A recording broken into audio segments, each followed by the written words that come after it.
Hey everyone, welcome to the Nintendo Prime Podcast Season 2, Episode 25, and right on cue, Mr. Paul Gale Network appears. All right. How's it going, buddy? Welcome. Good. What have you been playing lately? Let's just go around the board right now. Let's just get this out of the way. Paul Gale Network's here. What have you been playing lately? The Legend of Zelda Tears of the Kingdom, and on Father's Day, I made it that day purposely memorable to beat the game. So clocking in at just under 175 hours, I beat Tears of the Kingdom, nowhere near 100%ing it. Actually, small spoiler, after you beat the game, you do get what percentage you are, and I'm like 53%, so there's plenty more to do. I've got like 150 Koroks, 31 hearts, pretty good amount of the game. Still going to play more of it, but, even after I beat it, I've been still enjoying that. So that game and Street Fighter 6, because I'm a big Street Fighter fan, so those have been my main two the last couple weeks even. Yeah. All right. Yeah, good stuff. There we go. I guess we'll just go right next to you, Mr. Darren. How's it going? Good. Yeah, I also beat Tears of the Kingdom over the weekend. I said I was going to do all the shrines first. I had a lot of side quests to do, but I really didn't want to get spoiled, and my curiosity to how the game ended just got to me, so I decided, screw it. I'm just going to complete the main quest now and do the rest afterwards. So I did. It was awesome. And I've also been playing quite a bit of Diablo 4 still, leveling up my Necromancer there, so... Nice, man. Nice. Nick with no K. How's it going? It's going good. I'm still getting over I was sick over the weekend, so I didn't have a ton of time to play video games, but I am still playing Tears of the Kingdom. I'm trying to get my depths map finished, which is I'm almost there. I'd say I'm like 75% of the way there. So I've been doing that, upgrading my batteries, that kind of stuff. So just still enjoying Zelda. Nice. All right. Sombro Nation, welcome back. It has been a while, but you came to the right show. It sure has, and I'm pumped for it. Like I messaged you, man. I got off work today. I was like, it's direct day. Well, let's go. So let's do the podcast too, and I'm excited to be here.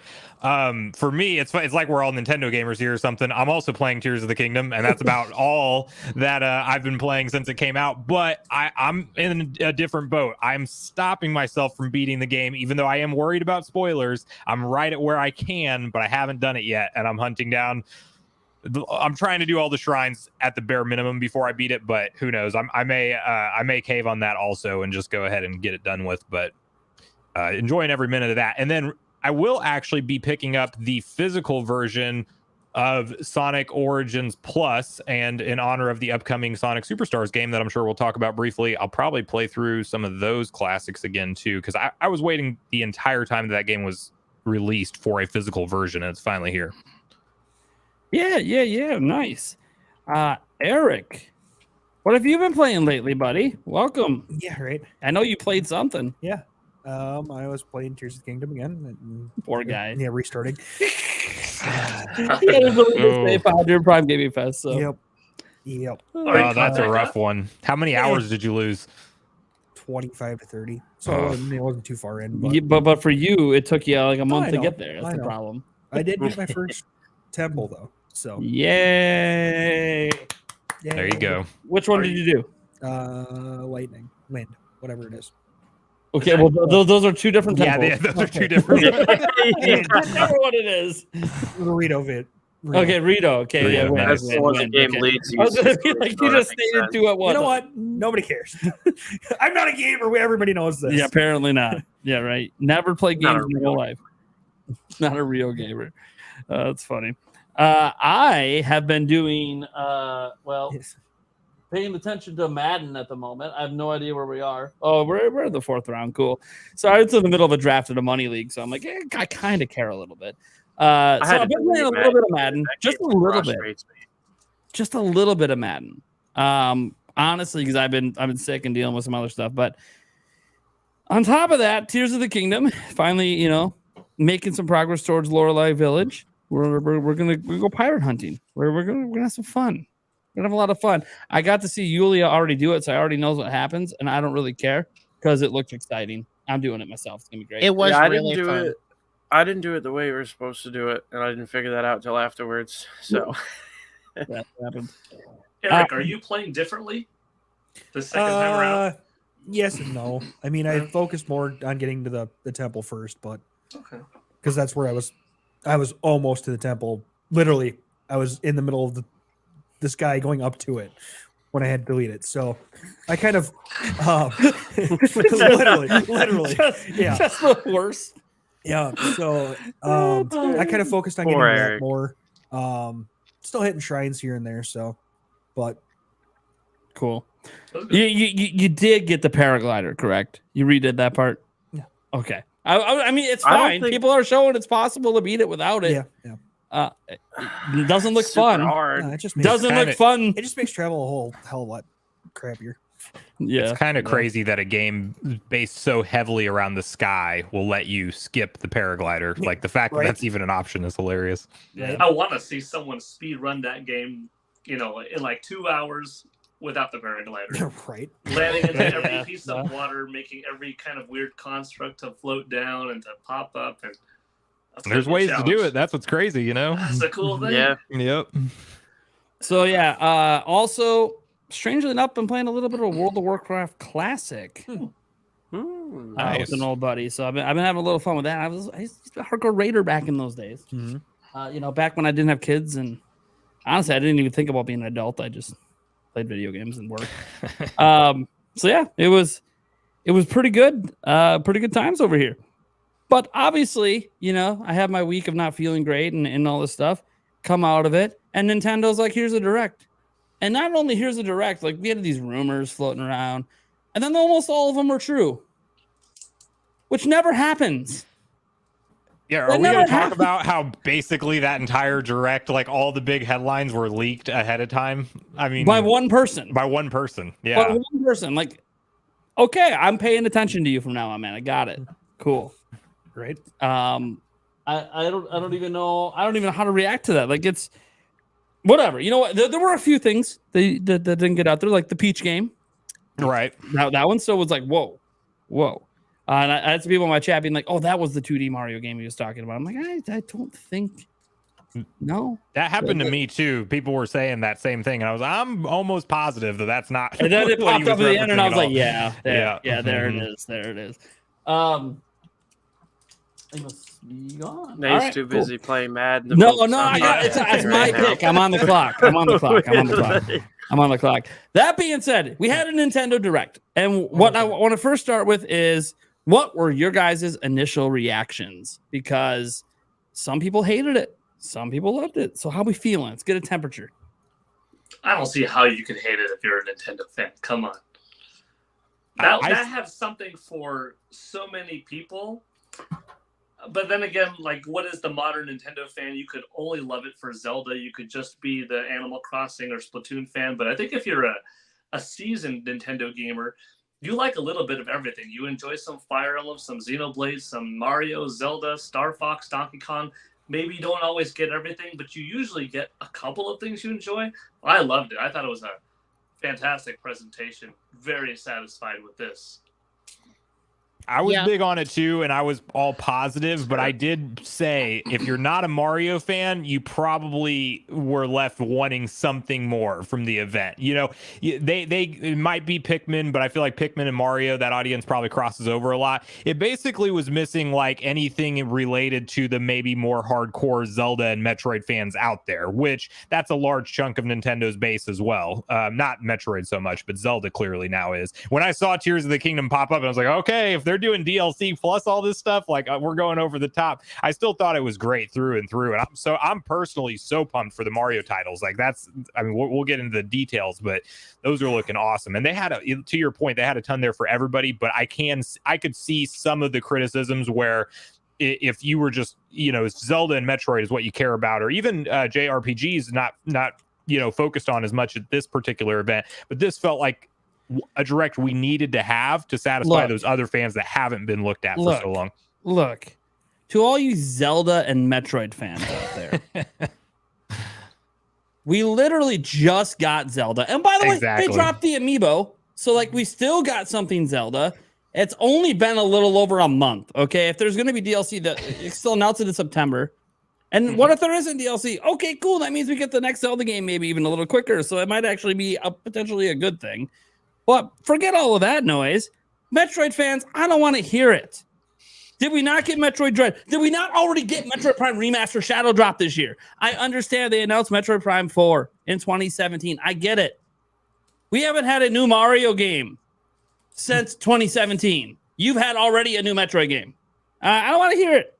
I don't want to hear it. There might be a small percentage, but a new Mario game coming. They might be a small percentage, but there's some upset F-Zero fans out there too, Nate. You know it because they're loud. They are very loud too. Yeah, yep. It's myself included. I'm ready for GX to at least give us GX ported. We were doing all these other GameCube classics. You know, come on. Yeah, like guys, it's.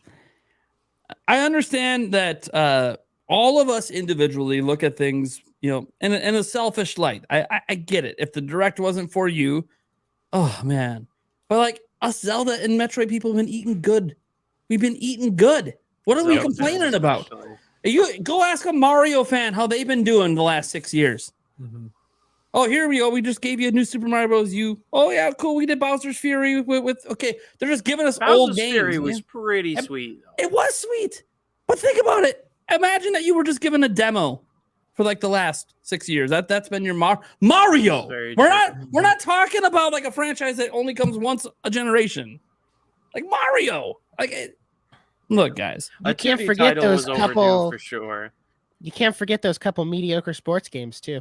Well, I know, but those are all the spin-offs, right? Like Mario has a billion spin-offs, always has. But like in the main line, I mean, yeah, we haven't had a new 2D side-scrolling Mario game since, you know, New Super Mario Bros. U. Hey, Mario fans got a whole movie. Mario what are you talking about? That's a movie. Come on, games. Let's not forget it's a gaming franchise. I know. Well, that's a billion.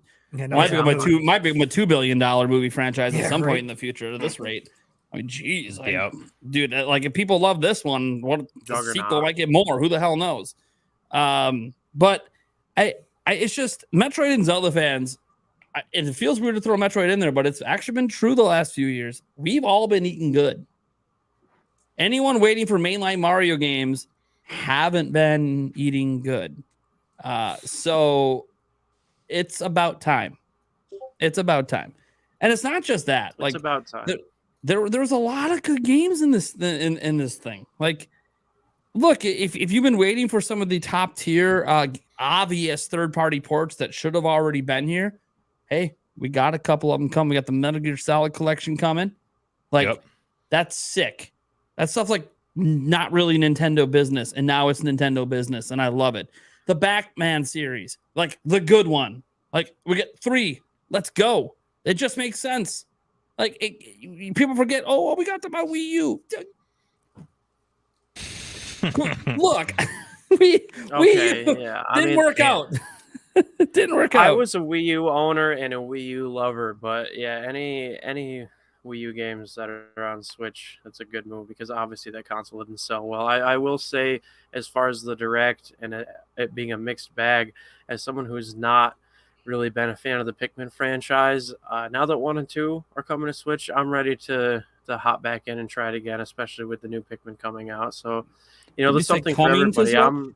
You mean are on Switch? Well, on Switch right now, currently on Switch. Digital. You got to wait till September if you want physical. They did the whole shadow drop. Thanks for the reminder, because I actually they pulled the Metroid Prime. They pulled the Metroid Prime remaster. Only $40 too, right? I thought I saw 50, but I could be wrong about that. I think they're 50 together. 50 together, right? 30 separate. Okay, that's a good deal. That is a good deal because they're in HD GameCube games. Is awesome. Yeah, and they're like it's HD. So like that's. I mean, guys, they were charging that per Zelda game on Wii U. So I'm just throwing that out there. It's a pretty good deal for Pikmin. And Pikmin 4 looked incredible. Like, I don't know if anyone here plays Pikmin, but I do. And I'm gonna start playing Pikmin. I'll tell you that. Yeah, they added the underworld. They added the underworld. As soon as I saw that in the Direct, I was like, oh, hey, that's the thing from Zelda. You know, you can go underground, and it's very different underground, and it's dark underground. And I was like, Wonder where they got that idea from. Except it doesn't look like they just mirrored the world in reverse. That's true. So like, it looks completely different. But, dude, I'll take it, man. I'll take it. Look, but look, everyone looks at Direct selfishly, and I understand. But man, I've always been someone that looks at it as, look, I'm not going to get everything I want every Direct, but was there an overall good batch of games? And I mean, yeah, I feel like it. I don't know. I will say this, and we'll probably get into this conversation later. I do think this Direct was a representative of a wind down Direct. But we'll talk about that a little bit later, because we should first talk about everything in the Direct and all this stuff. Can confirm Pikmin 1-2 bundle is $50. There you go. Yeah, that's a hell of a deal. If Nice. you've never played Pikmin, hell of a deal.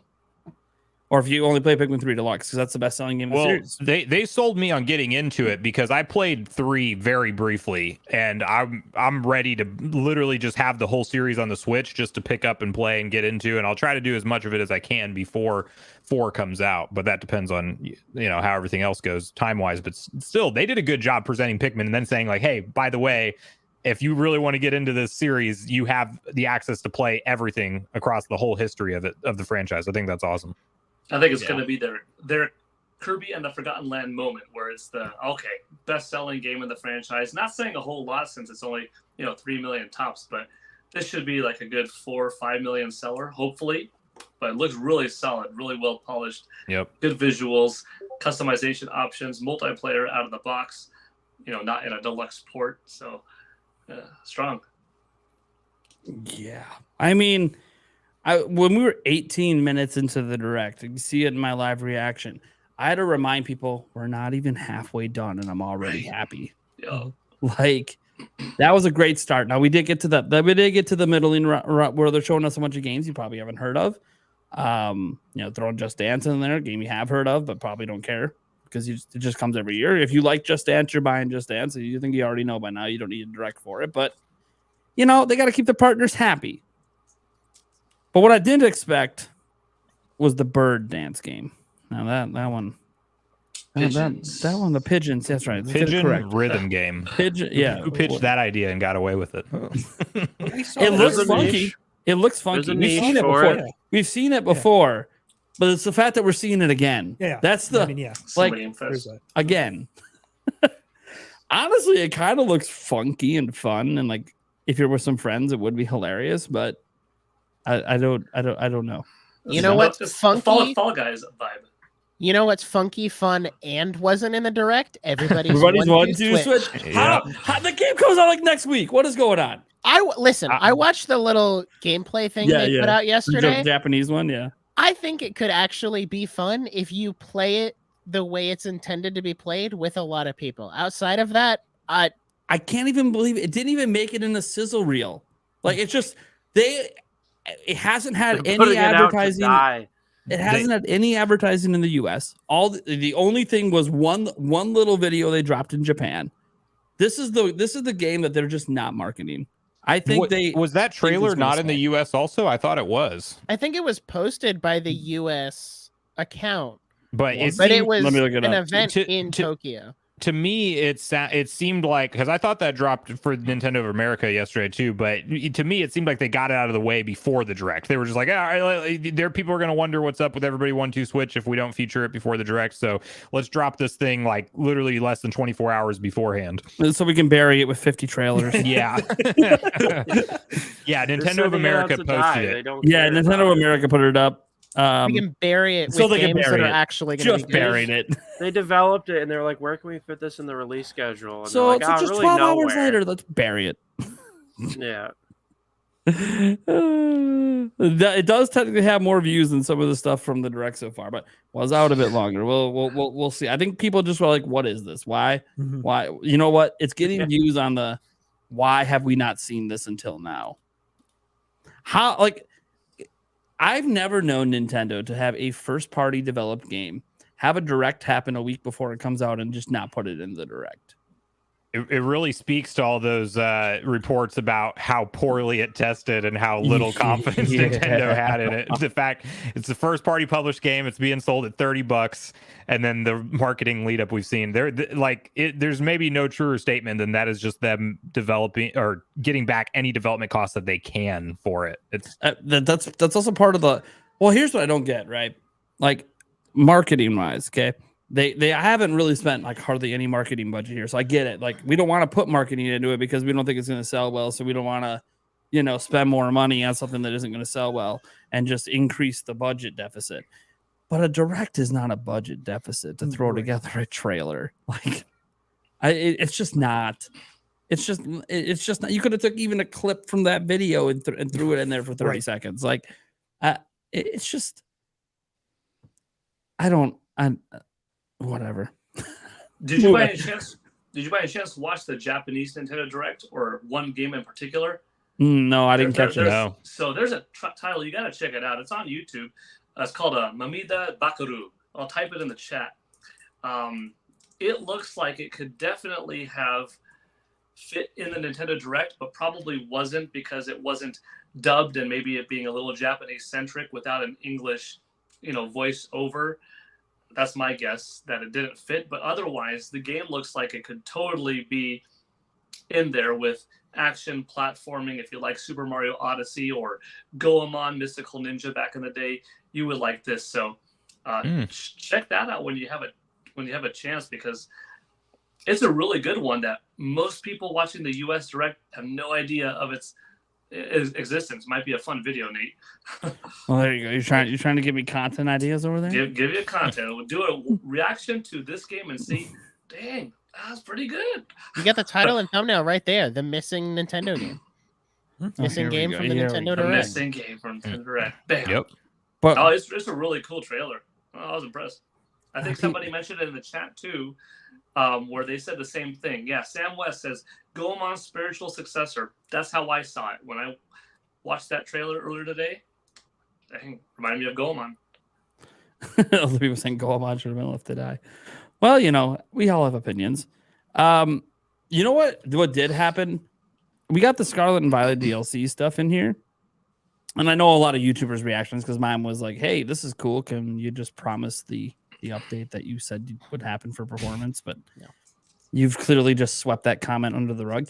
But what's interesting, because we got 2 Pokemon things in here, right? The Scarlet and Violet DLC, and we had Detective Pikachu 2, or Returns, or whatever they're calling it.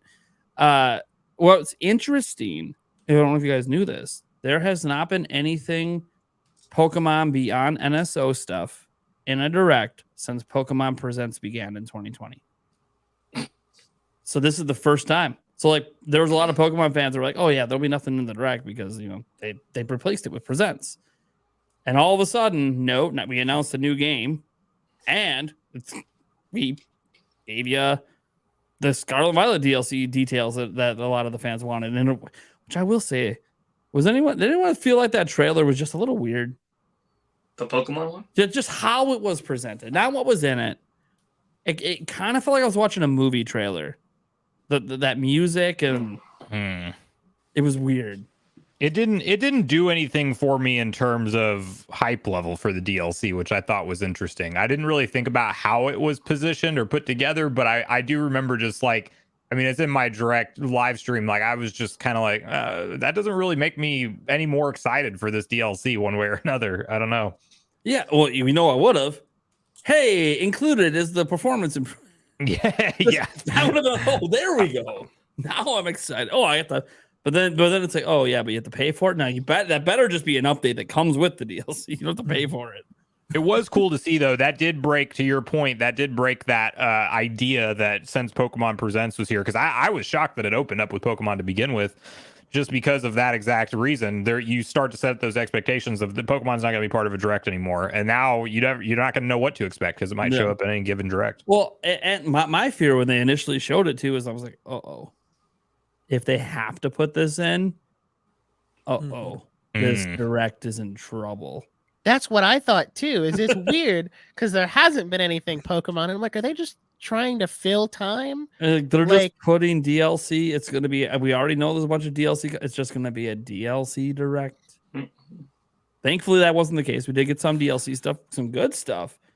I like how they just kind of snuck the Mario Kart 8 DLC update in there. It just really felt like, oh, this isn't going to be. Why are we no more? Yeah, just slip it in quick here. By the way, it's really cool. Here's a bunch of new characters. Have some fun. Oh, here's a brand new track we're showing the whole time that just looks like the craziest new track they've made in ages. It is pretty sweet. I hate that there's still no date. There's still no date for that DLC. Summer. You can't say summer. We're in summer. Started today. We're in summer. What's going on? It was weird to say summer 2023 when we obviously already knew that. That tells me it's got to be like August. It might be July. If it's dude, it's going to be a shadow drop one day. They're just going to tweet it out. Available now. That's and why I don't know. I guess because they want to win the internet for a day again. They even teased it with the whole coming soon comment for the Father's Day thing, which made me think it was going to be in June. But then it shows up at the June Direct and there's no date. So it's like, what the heck, you know? I swear, if it's August, that's not coming soon, Nintendo. That's months later. It could be to them. GoldenEye was coming soon for like 4 months. So isn't August the only month they currently have free? Like, they didn't announce any games this direct for August, I think. That is true. What's September? Come to think of it. September was... September, we have Gloomhaven, which was a third party. Let's see. I don't think they have anything first party until October. You know what's September going to be? That's July. In the September Nintendo Direct, they're going to say, coming out today, Metroid Prime 2 and 3 HD port. Boom. There you go. That would be the way to do it. That's September's game. And almost everything is October and November. Ooh, you know why they haven't announced a game for September? Because they're going to announce the Switch 2 in July, and then they're going to put it out in September, and they got a launch game going with it. That's my story, and I'm sticking to it. People are still sticking by the 2023 thing with the Switch 2. I will note, as other people have already noted online, technically Nintendo doesn't have what you would consider a typical AAA game ready to go for this holiday. Even though Mario is going to sell gangbusters and people know it, but there's not a traditional big AAA game from Nintendo. Maybe because it's being saved for a certain something. However, we'll get into this topic a bit later because I think Nintendo's set a clear roadmap of expectations of a transition period coming up here. But that being said, was there anything in here that surprised you guys? Like, just caught you off guard. Like, I just did not expect that. Luigi's Mansion Dark Moon. Yeah, that's literally my same pick. That the way that they announced that with the Peach game at the same time is like 2024 far off. And then I also just didn't see a 3DS game like Dark Moon being there. They're porting 3DS games now. That's the second 3DS game? Second first-party 3DS game. Miitopia made it. And whenever Miitopia came out, I think I made a video titled something like Nintendo needs to do this with 3DS games because they look so good when they're just up-resed. There's no reason, like, give us Samus Returns, you know. I mean, there's so many great picks. A Link Between Worlds. They could just take those games and literally up-res them, and they'll run fantastic on the Switch and look great. Tomodachi Life? Asking again. I'll ask every direct till it happens. Tomodachi Life. I need it. I would buy Animal Crossing New Leaf 5 times if it was on Switch. Yeah.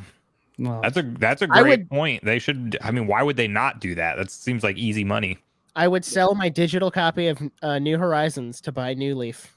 I would sell my digital copy. Good luck with that one. I mean, I guess if you want to sell your entire account, your Switch. No, that's attached to it. Yeah, sell your whole account. Oh man, you know, one game that I kept wondering why it kept showing up with Nintendo was Fae Farm. I didn't realize that was a console exclusive. Like it's on PC, but I didn't realize they're the only system getting it. So I was like, look, not everyone's in the farming simulators. They're clearly really, really popular with certain segments of the world, and that's awesome. But I was like, man, why are we seeing more Fae Farm? It's every single direct. It's every single. Oh, it's console exclusive. How did that happen? I just must have been missing the whole time on that one. I thought it was already out when I saw it. Like I thought I read somewhere is it coming out this month or sometime soon? September 8th. Oh, okay. So we still got a while. I don't know where I thought. Hey, there's your September console exclusive. Well, it's not a first party game though. Well, but Pikmin 1, Nintendo 2, might have paid for physicals- exclusivity. You never know. Physicals in September, right? I saw that in chat. Pikmin 1, 2, I mean, physical, right? Yeah. Pikmin 1, 2. Yeah, Physical. I think that was Yeah. in September. Yeah. Yeah, was the a- physical edition, correct? You're talking about what we did not expect. Yep. I was about to lose it after Metal Gear Solid being Konami. When I saw that Dracula looking, I was like, "You're doing a Castlevania next?" Yeah, I know. That's what I thought. I was like, what? That's funny, Paul. I freaked out the same way. I was like, Castlevania, and then I was like, I this isn't couldn't believe Castlevania. it. No, when I saw Dracula pop up, I'm just like, it's not gonna be. This is just a well-timed, Too good to be different true. game. A Nah, beloved there it is. franchise makes its teeth-sinking return. Dun, dun, dun, dun. No, because Metal Gear, that was a nice get, and Yeah. Batman was a nice get. Like I'm especially looking forward to seeing how does Arkham Knight play and run on Nintendo Switch, because that was an Xbox One PS4 game, Right. a little bit more graphically demanding, well, a lot more. But Yeah. from that little footage we saw, it looked quite competent. Yeah, I mean, assuming that was Switch footage, it looked great. Yeah. And the best part about that collection is it didn't say cloud afterwards. So Right. Yeah. There's that. Right? Yeah. Yeah, you always Come have to hold your breath every time. you kind of do. And for a second, even with Metal Gear, I was like, okay, I know, like this shouldn't be a problem, but also, Mhm. I've seen crazier things. Oh, it's great. The Princess Peach game really caught me off guard.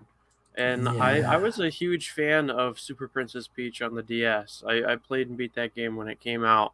And it was just like the right amount of quirky and different than a Mario game where I really enjoyed it. So I hope that they take sort of the same path with this and make it just different enough to be super fun and different. We didn't see much, but hopefully it's a really good game, because I've been kind of wanting a sequel to the DS title for a long time, and it seems like it just kind of got forgotten about. So hopefully they bring some of that stuff back. Nice. Anything catch you off guard, Eric? The Batman thing was nice to see. I've played those games. Yeah, those games are great. With a couple friends, and they are freaking great games. So yeah, I was kind of surprised to see that come over. The timing almost seems combative to PlayStation Spider-Man 2. It's like if you're in a superhero fix for the holidays, there Yep. you go. Switch has got you. Also, speaking of Spider-Man, Nintendo is dropping the new 2D Mario game the same day as Spider-Man 2, October 20th. Yeah, I thought that was hilarious. I saw that and I was like, wait a second, what else comes out? There's something. Then I looked at PlayStation. I'm like, And then Super Mario. I'm gonna laugh when it has bigger launch numbers because man. with 2D Mario sells like my gangbusters. So it's gonna be Yeah. like, I wouldn't be surprised if it even opens bigger than Tears of the Kingdom, because 2D Mario just. For those who don't, if you've never paid attention to sales of 2D Mario, they are explosive.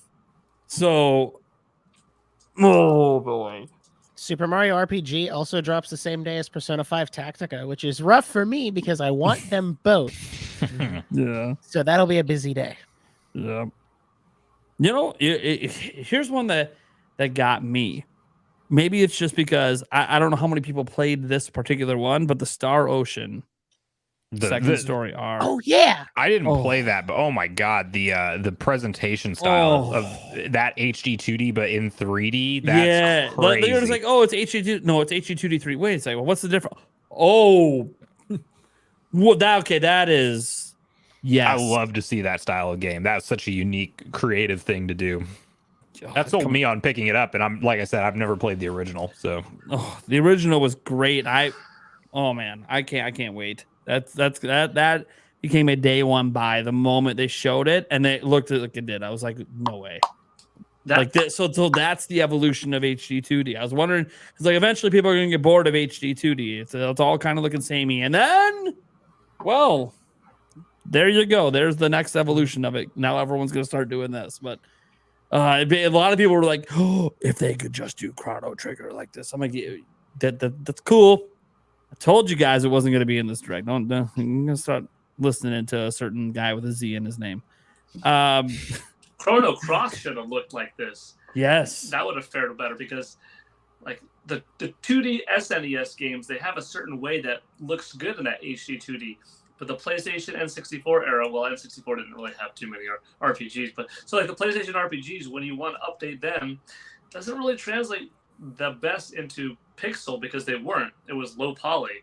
So this is the way to do it. Like, I could see, bust out, if you're not going to fully remake Xenogears, Xenosaga, do them in this style. That was slick. I'll also say this. So they threw this sort of in a sizzle, but they have the Sparks of Hope DLC dropping today, which looked just phenomenal, which was great. A nice shadow drop. We knew what was coming. They never really gave us a date. Boom, shadow drop in the direct. And they didn't really probably feel like they needed to have a date and hype it up more because obviously they think the sales have been disappointing.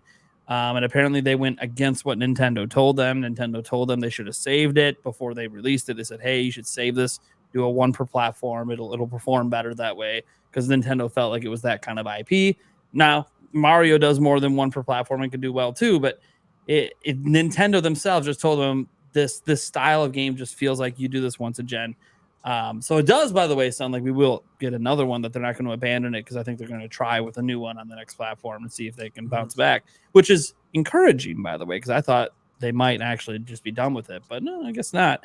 But that DLC, for anyone that liked the original Mario plus Rabbids, you got to be excited, especially if you're a music fan. It's a music world. It's a music world, which was some of the best parts of the original Mario plus Rabbids, was some of the music stuff. I'm so pumped. We get an entire planet all about music stuff. It's going to be great. I haven't started yet, but I will tonight. Stay tuned on the next podcast for some thoughts. I've had Sparks of Hope since Christmas, and I haven't started it yet. I really need to start it because I want to play it, but I haven't started it yet. It's good. Especially like even if you're like, okay, a little repetitive here, then you get to the final part with Cursa, and it's just it's an incredible experience. Now you got DLC on top. And the first one just kind of fell flat for me.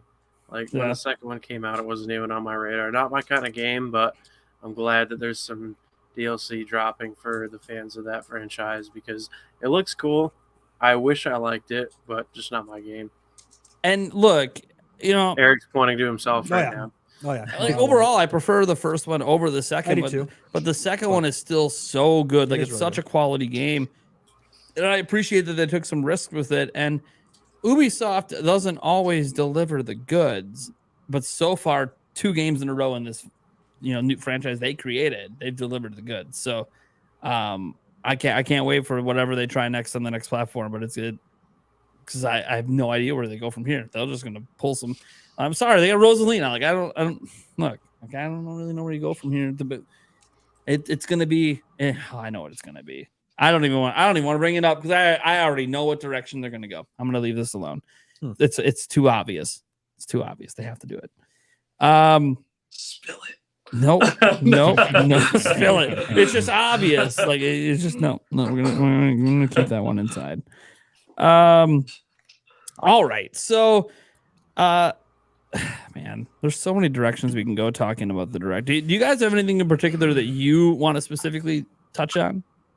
I would at some point I would like to briefly touch on Sonic Superstars because I'm pretty freaking hyped for that game. Well, I'm just excited. Okay, so like I know we're going to talk more about Mario later and the 2D revitalization of that. Yeah. But you got to keep in mind, if you grew up in the SNES, Sega Genesis era, like a lot of us did, that was like my first home console that I owned. I played the NES at family members' houses and things when I was a real young kid. And so that one for me holds a special place in my heart. And one of my best friends growing up has a Sega Genesis. He lived right across the street from me, so I'm always over there. So I owned an SNES. And so anyway, if you were in that era, to see a 2D Mario and a 2D Sonic in this format and this full-on push that they're getting to be brought back with original level design and 4-player co-op, which is actually really fun. And I still need to see how that's going to like really work with Sonic, because when you guys are all running so fast at the same time, like I don't know how the screen is going to keep you all in with each other. But anyway, we'll have to figure that out. But that trailer was pretty good. It showed us more of the game than we had seen at Summer Game Fest when it dropped. The Switch version looks really solid. You can definitely tell there's a little bit of a graphical downgrade. But considering that that's like a 4D modern 2D platforming Sonic game, and I think, did I read it's the original, literally the person who produced Sonic the Hedgehog 3 and Knuckles is back for this one, if I'm not mistaken on that. So it's not the Sonic Mania team, it's the original team, and they're bringing back the original music composers and everything. So Sega's giving 2D Sonic a push alongside of this kind of 3D direction we're seeing him go with Frontiers, which is one of the more promising entries in 3D Sonic. So as a hardcore lifelong Sonic fan, I'm just excited to see him back and on both fronts, the 2D style play and the 3D. I don't know. What did you guys think about Sonic Superstars? Am I the only one hyped for that? No. Screw Sonic. I was you. It looks good. Get out of this podcast. No. How dare you promote the enemy? Sega does what Nintendo. Oh, here we go. There we go. I saw it. It looks good, but I've been burned by 2D Sonic twice, so I don't know if I want to get Superstars and try it twice. Which one burned you? Which one's burned you? I played the ones that were on NSO. I don't remember which console they were on NSO, and I didn't really care for it. And then I got Sonic Mania, and I didn't really care for Sonic Mania. I played. Interesting. What awesome. other? That is a hot take. That is a hot the other one is, but Sonic Mania is widely considered incredible. So. What I played 2 other Sonic games. I also played Colors when that came out on Switch. Didn't really care for it. I don't blame you on that. Frontiers, maybe you're a 3D Sonic guy. I got 2 like hours into Frontiers and got rid of it. Oh I love boy, Frontiers. you're just not a Sonic. Like, there's nothing about Sonic that can do it for you. I think at this point. That Could was be. the conclusion I came to. Is I really love fun though. I really love the movies. Darren's like, I just can't believe there's no way you could have fun with Sonic. I What? just couldn't do the Like, game. I'm not a big Sonic guy. I'm not, but Frontiers is cool. Mania was cool. I played the original Sonic the Hedgehog port on my phone. I even had fun with that. Maybe Sonic, maybe Infinite Runner. You need Sonic Run on your mobile device. You know what? You I did play that when I was younger, and I enjoyed that game. There you go. You need the mobile Infinite Run. That's what ruined Sonic for you. Is that was your fun kid game? There you go. It really, Sonic Origins is a true test of if you enjoy 2D Sonic or not. If you picked up that collection, you have 4 of the best games in the series, period, at your disposal. Modern widescreen, 16:9 support. Soundtrack's a banger through and through on each and every one of those games. I mean, if that doesn't do it for you and you actually give it a little bit of a chance going through like the classic original Sonic games, then it's for sure not for you. I even like Sonic. He's just like, no, I'm done. Maybe if it ain't Sonic Run, I ain't playing. I'm a Sonic fan. Because I like the adventures. Darren's having an epiphany over there. I think I'm coming out as a Sonic fan. I think I am. I was a Sonic fan. Now I'm thinking back to all the Sonic games I played. I'm like, actually, I enjoyed a lot of them. You're like, wait a minute. When did I get that Sonic tattoo? Whoa. I will say the one game that I want to run with, and I know we briefly talked about it, but Luigi's Mansion Dark Moon, I lost it because it came completely out of left field. No one had leaked it. No one had said anything about it. Honestly, one of my top 10 3DS games. I love that game so much. And now that I can play it on Switch in like full HD, it's going to be great. I really hope they bring back the Scare Scraper and do it online like they did on the 3DS. Yeah. That would be really fun. No, they better. They better not cut that. Do you think it's interesting that they did Dark Moon, but they're just like leaving Luigi's Mansion 1 alone? We'll get there. Yeah, I think one's gonna get there. One. I think one's gonna get there. I think it's gonna be sort of like what's happening with Wind Waker and Twilight Princess. But hey, look, we already technically redid it. Let's wait for the next system. And then it's 4K. Yeah. Could be. Speaking of Wind Waker and Twilight Princess, there were like people who actually thought we were going to get Zelda ports in this direct. Look, actually, there are people who thought we were going to get Zelda ports when I saw Player I saw- Essence put it in his thumbnail for speculation, I'm just like, dude, There's always a possibility, to be fair. Yeah. No? There's always tomorrow. Yep. There's always tomorrow, right? They do Twitter drops, baby. Yeah. Twitter Hashtag Direct one starts day. tomorrow. When Tears of the Kingdom came out, it was announced that it was coming out for 2023, and then we didn't get Wind Waker Twilight Princess in 2022. I said 2024 is the earliest we see those games now, and I still believe that that's a thing. But when you look at Nintendo's holiday lineup, there is like a little bit of a train of thought of like maybe they want something Zelda out on the Switch, like easy ports this year. They could slip a September announcement in and just be like, "Oh, here you go." Or they could slip in Tears of the Kingdom because what's their big DLC? holiday game at the moment? Technically, it's usually whatever releases in November. Yeah. Well, it's Super Mario RPG then, which incredible. But also, I went back and looked at the sales of the first one. They weren't like you carry a holiday sales. No. So I'm a little like, oh, could they sneak something in that September Direct to pair with it? I almost feel like the 2D Mario and Mario RPG should have been flipped. Oh yeah. Like that's that what it almost to would have be. made more sense. Yeah, like Because- 2D Mario, it might not sell Switches, but it's going to do numbers. And it's a great Christmas game too. Yeah, It'll be on a Mhm. lot of Christmas lists over Can we talk Super about Mario Super RPG. Mario Bros. Wonder yet? Can we dive into that yet? Which one? Super Mario Bros. The 2D Mario. You don't want to wait, do you? No, I don't want to wait. Why is Mario an elephant? Okay, thank you. That's No, all I have to say. let's go. Darren, you start it. Let's go. I do. So when I watched the trailer, I wasn't sold. I didn't like it. I was like, what is this art style? I'm not buying it. And then I rewatched it a second time, and I thought to myself, I've been a huge fan of the new Super Mario Bros. Style of games. I played all of them, loved all of them, and I think this is a nice departure. It's not just the same art style, sort of it's just like new levels in the same style. No, it's something different. I feel like after New Super Mario Bros. U, everyone was kind of like, okay, we get it. Like, we can do something different now, and they have. And I didn't buy it at first, but the second time I watched it, and I was like, I can get into this. And I really watched it and dove into, what they showed us and what they showed us of the different levels and the new power up and whatnot. And I'm digging it. It's different. It's new. The art style has grown on me. I watched the trailer a couple times now, and I'm actually excited. And I haven't really been excited for a 2D Mario game after Super Mario Bros. U, because I thought, okay, they're just going to beat this horse to death. They're just going to keep putting the same game out over and over and over. But they're not doing that, which I really, really appreciate. And I'm excited because it seems like a game where you just invite family over, invite a friend over. Hey, let's cruise through Super Mario Bros. Wonder. You know what I mean? It's something different, and it seems like it's kind of the Mario title to cap off the life of the Nintendo Switch, which I like. And I'm sure we'll get into that. We're going to save that for the final conversation. We'll save that. So one thing about the 2D Mario, because I kind of believed that well before there was rumors about it that a 2D Mario could happen this year, because I just felt like if a 3D Mario is in the works, they're going to save it. We talked about it on this podcast too. We predicted that there would be a 2D. So it's like a 2D Mario. Just to me is like you could still drop that, do a deluxe version later for the other system, and call it a day.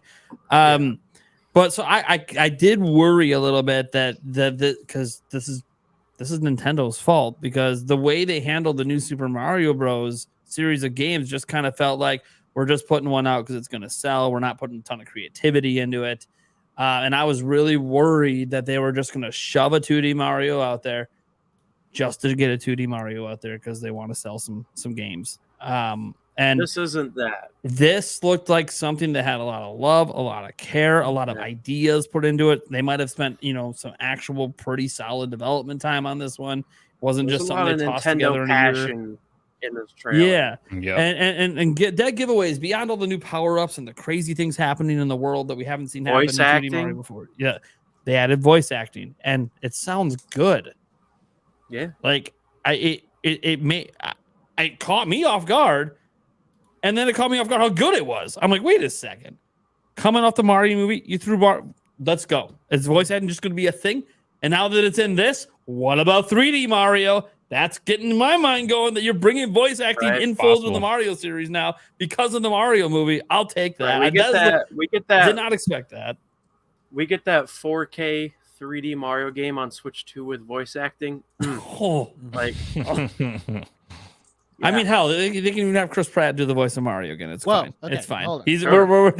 I like Chris look. Pratt, but that's a little far. Hey, but here's dude, Mario's gonna talk more. If he's gonna talk more, we don't know that he actually talks in this game. But if he's gonna start talking more, it grew on me. I've seen the movie enough time. It's grown on me now.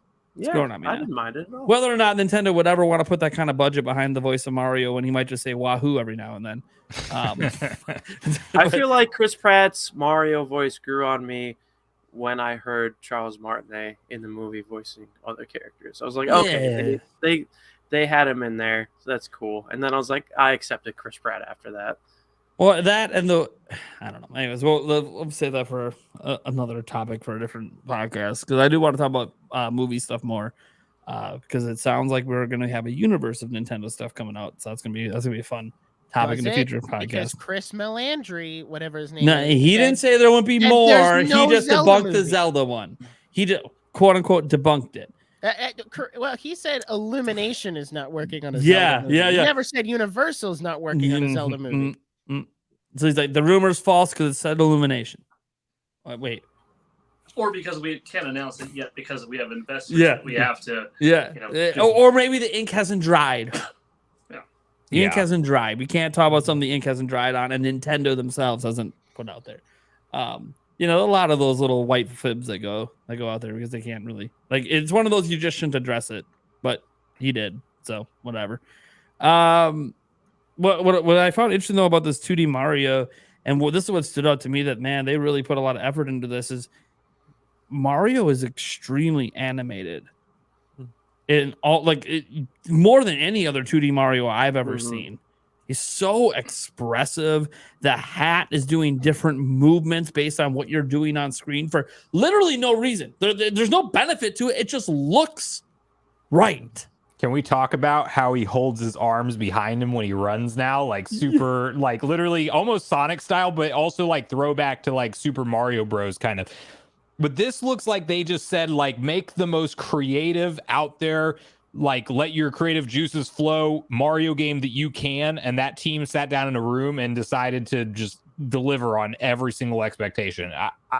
Just when people really did feel stale, to your point about the new Super Mario Bros. Games, it's so genius for them to ditch that title and separate this off into its own thing, because so many people that I saw complaining about, I don't want another 2D Mario. They just do the same thing over and over. There's no unique level design anymore. It's boring, blah, blah, blah. And got to consider Mario makers have been out, 2 of them. And so now you have that too.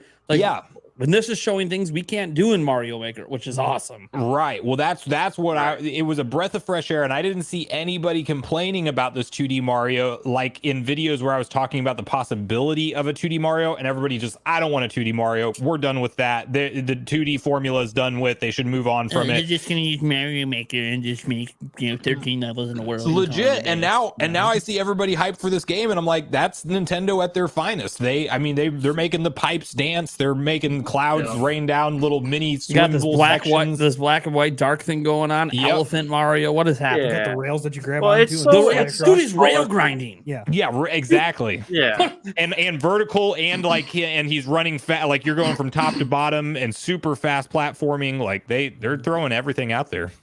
This is like it's colorful, and like I said before, it looks like there's a lot of passion that's been poured into this. So, all the way to the music too. All the way to the music. Playing it is going to just be a breath of fresh air. It was, look, I've been watching the whole direct. Nothing really caught me music wise. The whole direct, it was like, oh, the games look cool. This came out. I don't know if it's the way they inserted this audio clip into it, but it was just oral. I almost couldn't even watch the trailer because that music was that good. Like, I haven't been that wowed by Mario music besides like, oh, Jump Up Superstar. Okay, yeah, that's fun.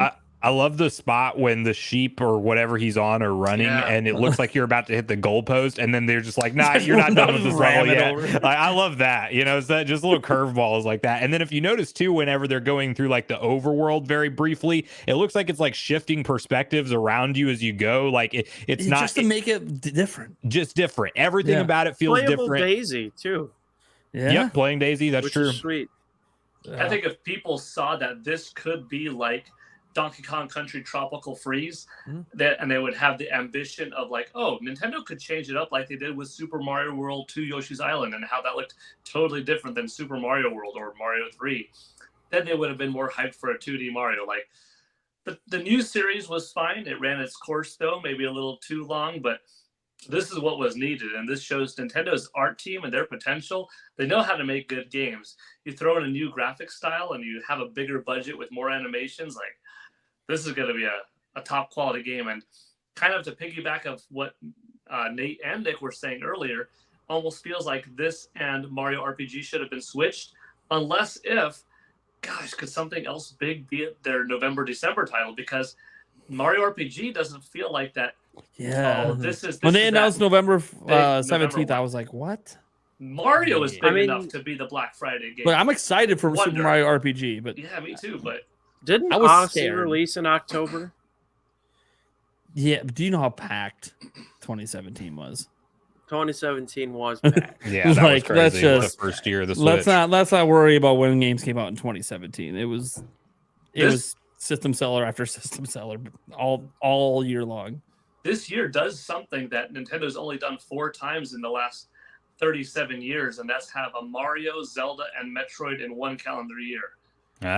It's only happened 4 times. 3 times before. 86, and that was Japan only. 2002 and 2017. And in 2017's case, you had to have 2 consoles because 3DS has for Samus Returns. So yeah, kind of a rare little mini fact for what it's worth. So that's some pretty good output. If this Nintendo Direct came out a couple years ago, I think people would have said, wow, that's a good second half of the year. And this is like the system's going in 7 years, and it's that solid of a Direct. I mean, just looking at the lineup overall for this year, considering what we've already gotten and now what's coming, like it's a good year. Yeah. Nintendo ain't leaving the Switch to die yet. Again, which is sad to say that most Nintendo consoles they kind of have. That last year was like painful to wait from N64 to GameCube in the last year. Kind of a slog to wait from GameCube to Wii and so forth. And this, we don't even know if it's the last year. Wii U to Switch. It's all just been like they just maybe you get a Paper Mario Color Splash. Okay, but not anymore. They said that's not going to happen anymore. He said he doesn't want to fall off the cliff. He never explained the strategy. He also said he didn't want to. He never said they weren't going to. They're not falling off. They're paragliding off, which has a lower trajectory. It's going to take longer. That's exactly what they're doing. Yeah, well, we'll get to this seems like a last topic. Man, everyone wants to jump ahead. Okay, I got one more thing to say about Mario Bros. Wonder. Is I really wanted a new 2D Mario game because 2D Mario is the reason I'm a Nintendo fan today. New Super Mario Bros. Wii is what got me into Nintendo. That's my game. I love that game so much. The U was okay. Deluxe was just a port. And to see this game be so different, but in a good way, like we've already mentioned, the art style is different, the gameplay is different. It just brings me back to that same wonder. Oh man, pun intended, I guess. And just joy that I got out of New Super Mario Bros. Wii playing that for the first time, and I feel like that's what I'm going to get out of this game, and that's exactly what I wanted.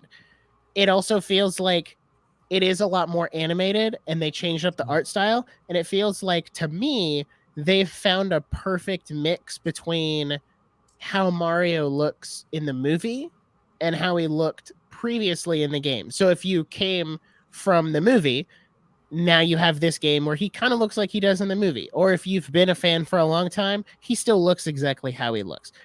I also think it's great that Peach is still playable because she was, I guess, playable in the movie in a sense of like she was with Mario on his adventure. So I think that's a good trend that they're continuing. Would have been hilarious if Luigi wasn't playable. I would have cried. I love playing as Luigi. Sorry. Yeah, dude. When I was a kid, when I was playing the original on NES, I would select 2-player and then purposefully just kill off Mario so I could play as Luigi. The only question I had, okay, Toad's playable. but that's not like the normal Toad color one that's usually playable if there's only one. I was like, wait a second. Now it could just be a color contrast thing because they wanted to look different from Mario or something, but too much red on the screen. I don't know. That one felt a little weird. I'm like, oh, it's Toad. Wait, I mean, is it the Toad? I don't know if it's the Toad. I do hope we get online multiplayer. I know Mario Maker 2 had online multiplayer, so they've done it. As online multiplayer. Yeah, that would really be amazing. It really should. It's 2023. How do you not have online multiplayer? Look, if there's if there's split screen, right. yeah. There you go. If you want to take a shot at Sonic, that's the shot. Fair enough. I do think though, you can't just write home. We're talking about Nintendo here. You can't say it's gonna have online play. I mean, this is the company that wants you to use a smartphone app for voice chat. So that's true. Remember, nothing's guaranteed. It's the game that just advertised 100 people playing together with smartphones. They got the technology. Which makes you the way everybody's One Two Switch is designed. It makes me feel like this. Why don't you just make a mobile app then? Like, why do we? Yeah, make a mobile game. Like it doesn't really feel like a game that needs Switch. It looks like something. It looks like the Switch for that game. It looks like the Switch is literally just the means to get something on a big TV. Yeah, as opposed to that's like. What I'm saying. Like, casting there's so many other phone. easy ways to do that. Like, you don't need a $300 system to project something to your TV. And that's why it's $30. Is everybody's 1-2 Switch? Could that be what they were referring to in that one patent where they were like, here's the Switch and here's like the Joy-Cons and the controller and then here's the smartphone connected to it? You know what I'm talking about? Mm-hmm. Yeah. I remember that patent coming out and I feel like this is part of that. Maybe not probably. like the grand they scheme of still have things. some games that use the Joy-Cons, but I mean, it's kind of weak sauce. So like, oh, we're swinging a sword while people are using their phones to throw stars. I can swing my phone and do the same thing. It has gyro, like all our phones do. I don't. Okay, cool. Yeah, it's a Switch game, so you're using the Switch controller. I got it. Anyways, the game not in the direct, but it sort of feels like it was because it happened like 12 hours before the direct that we finally saw it. Let's see. Does anyone else have anything to say about the 2D Mario? Yeah, to me it was. Nintendo is like, you think you know 2D Mario? Hold my beer. Let me change this up and like completely flip on your head what you think a 2D Mario is. I mean, you have enemies interacting with the freaking world, pushing pipes around. You have Mario stretching, although that looked a little suspect at points. Well, the jokes are already the memes, baby. Let's do it. It was just so different from a 2D, the like quote unquote normal 2D Marios, but yet still felt right at home for a 2D Mario type of thing. You know what it reminded me of? It was just crazy. What I felt like for me when I was a kid that side-scrolling Mario was, or just for me Mario at the time, because Mario Brothers go into Mario 2, such a drastically different type of Mario game. Then you get to more Super Mario Brothers 3, such a drastically different Mario game, right? And then you're going from that into, I don't know, let's say Mario 64. Again, another drastically, like, it just felt like it all felt like Mario, but they were so fundamentally different from each other. They didn't really replace the old games, and they didn't really make you. It was just amazing. But then Nintendo sort of beat the dead horse with New Super Mario Bros. Like, whatever your first New Super Mario Bros. Game is, I guarantee you loved it. The problem is they kept making it over and over. Yeah, that was my thing playing the new Super Mario Bros. to the Wii U one. Is I was like, oh yeah, this is the same level progression and items, and I mean essentially -1. Yeah, they would add like one new little gimmick, and it's like okay. But this is what it needed. This is like literally exactly what the franchise needed, and it's so cool to see the shift in the pulse of the fans, because like I said, people were legit not on board with the 2D Mario. They were just like, I feel like this trailer they're just crapping one out. Yep, this trailer changed everything. Also, who would have predicted the title Wonder? Like, I would never in a million years. I still don't even like get it. I'm not even sure it's a good title. I mean, I think they thought it was cool whenever I saw it in certain things in Wonder, because it's mysterious, but then you'll like hit the end goalpost and it says wonderful. They're gonna do like play on words with it and stuff. I don't know. And also, if there's Elephant Mario, I mean, is there other Animal Mario power-ups? Is Very there other possible. elephant? Like, is there Elephant Luigi, Elephant Peach? Right. Oh, yeah. like What Mario do they the look like with Penguin. that power-up? Yeah. It should be, right, because it's a 4-player game, and that was just a standard power-up from the looks of things. So I would assume that we have elephant every character. I'd also like to mention he's an elephant, like not like the penguin suit or the Tanuki suit. Yeah, no, where he he puts on a actually is. suit. He's actually an elephant. Elephant, yeah. Well, he has Odyssey turned into a inspired, cat. baby. When we throw the cap and took over T-Rex, come on now. Except we didn't throw a cap. We just got a power. It's just a thing you get in the game. It's not. No one. He didn't even think it was weird. Hey, I'm an elephant and I'm gonna smile. Mario, you literally just changed into a different being, a different voice form of acting. existence. He's so Voice used acting to like, it. oh, look at that Goomba. He looks so peaceful. Oh, never mind. Oh man, yeah. And with the voice acting, I wonder if there's just gonna be a lot of comedic moments. That'd be nice to see. It would be nice. Or It like seems I like kept it. thinking, like the way the enemies are interacting with the world and interacting with the characters. Like, what if they even have like just a random line here and there? Like, you got angry face coming at you, and all of a sudden Mario like powers into something, and all of a sudden you see him get scared, and he's like, "Oh no!" and he starts running away from Mario. That That'd would be be fun. so funny. Like Super Paper Mario and like the Mario RPG series, they're known for having good writing and funny, witty things. Like, this isn't going to be a big story game, but kind of like you said, incorporating little lines here and there could be a really cool way to spice it up. Also, That'd be fun. one last thing on this, I really hope that it's surprisingly longer than we're expecting, because I do feel like with a game like Super Mario Maker 2 being out for so long and the amount of level variety and things that can be created, I actually hope that it's like way longer than 8 worlds, or that there's just crazy stuff to do to make, like, that you really have a deep gameplay experience to get to the end of it, but it's kind of unique throughout. Like, I do hope that this is actually a lengthy game and not just like you can, grind through it in less than 5 hours if you really sat down and tried, But I guess I we'll feel see. like they could do like 10 worlds instead of 8. Like, that would be acceptable. Something like that. Maybe a lot of branching paths, a lot of like, levels that it's hard to find everything. I mean, you could argue that pretty much every 2D Mario's already done that, but I do think it should be content heavy, and not just something you can beat 5 hours I think or less. they could do 10 like standard worlds and then have because I know Mario 3D World had their standard worlds, and then they had like the bonus world, which also, if you get to the very end, has one of the hardest levels in like all of Mario. Yeah, that's and if great. you beat that, you 100% the game, and that's it. But you have to beat that level to 100% the game. I want I something loved that difficult. content too. That was awesome. So good. Like, just the content of that game kept me engaged for a long time, more than a lot of Mario games have. And if they pull something like that off with Wonder, that'd be the icing on the cake. Oh yeah.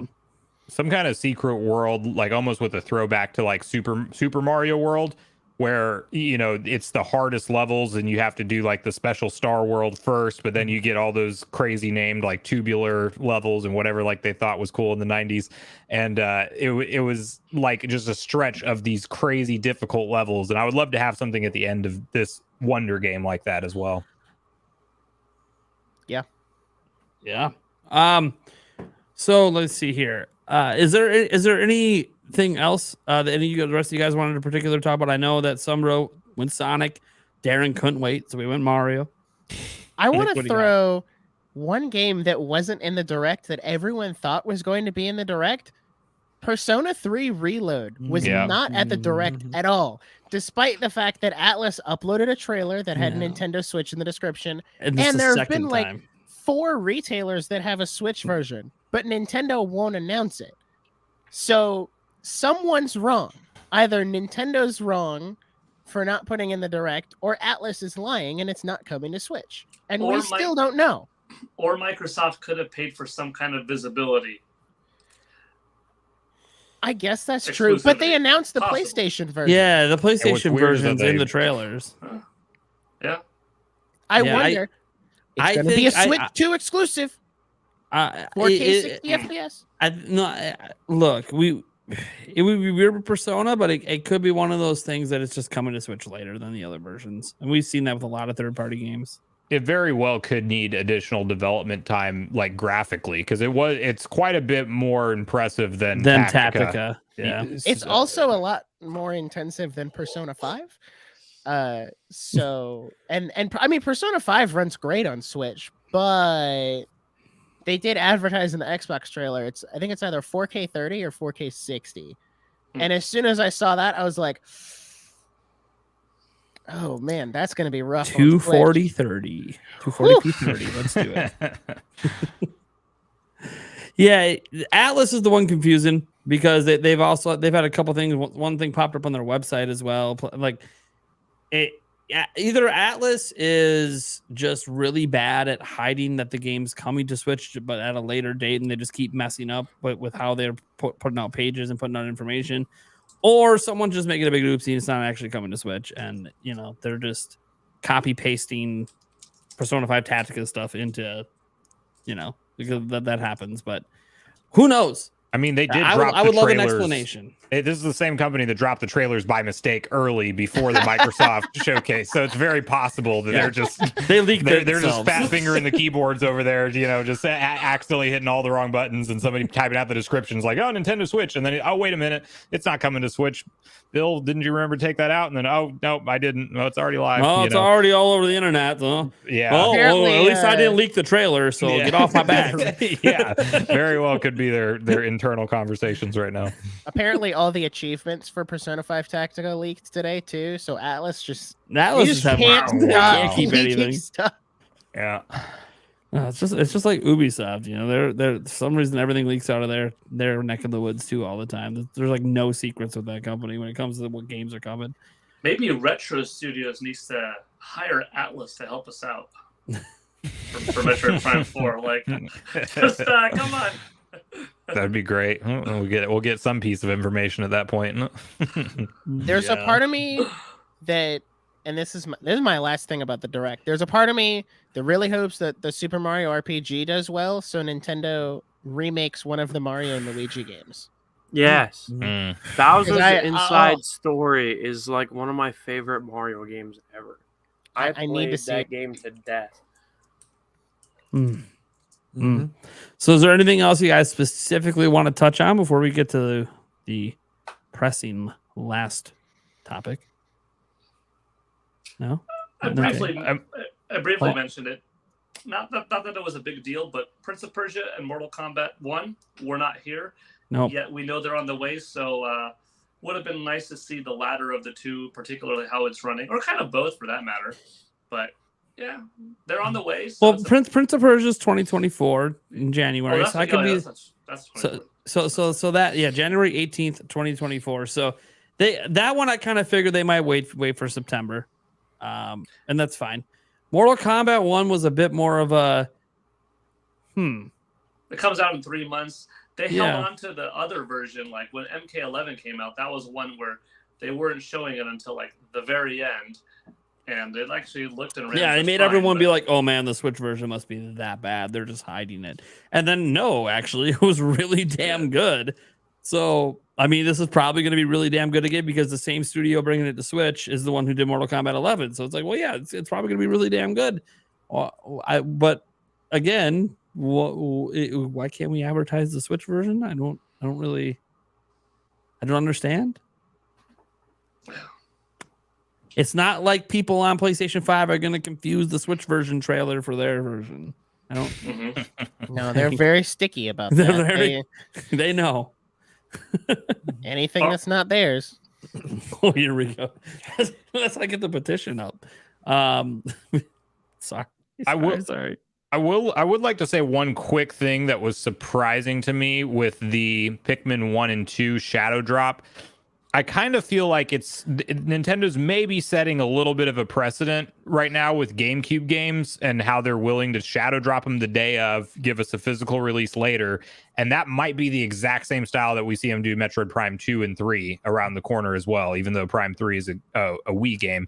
But I wonder if they're treating that like we're going to get a lot of that stuff re-released individually ahead of time when it ties to something that they're working on in the current series.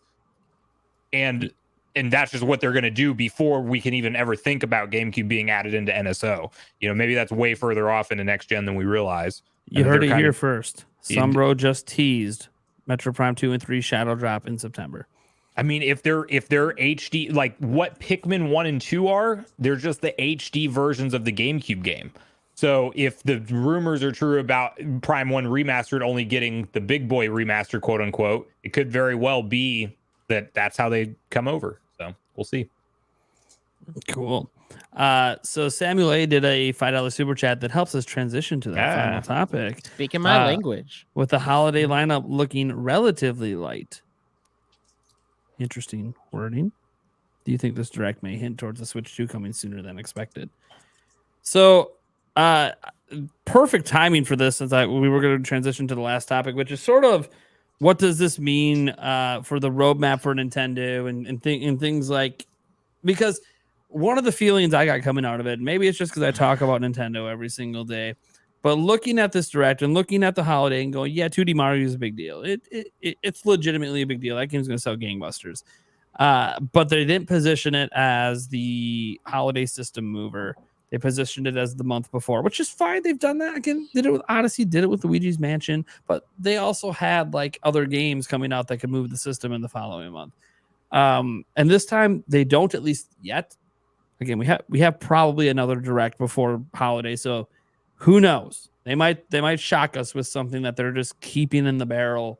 But there's multiple perspectives to sort of look at it, and the way I felt at the end of this direct was, damn, that was a good direct.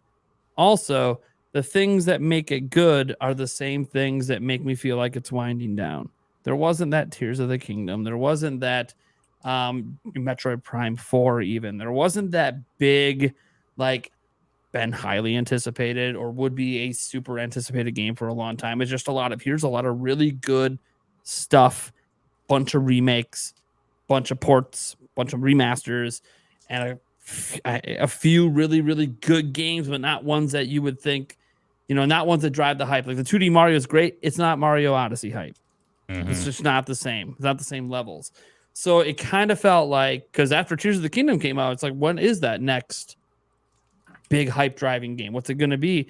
And while these games are good and way better than we ever get at the end of generations from Nintendo, it still kind of feels like this is that wind down period. This is the we're not abandoning Switch period. We're going to give you a bunch of really solid, really great games, but we're not going to give you that I need to go buy a Switch to play this game, because they're saving it for that next thing. It's right around the corner. So the first indication from Nintendo at a direct that I've actually felt like that at the end of the direct.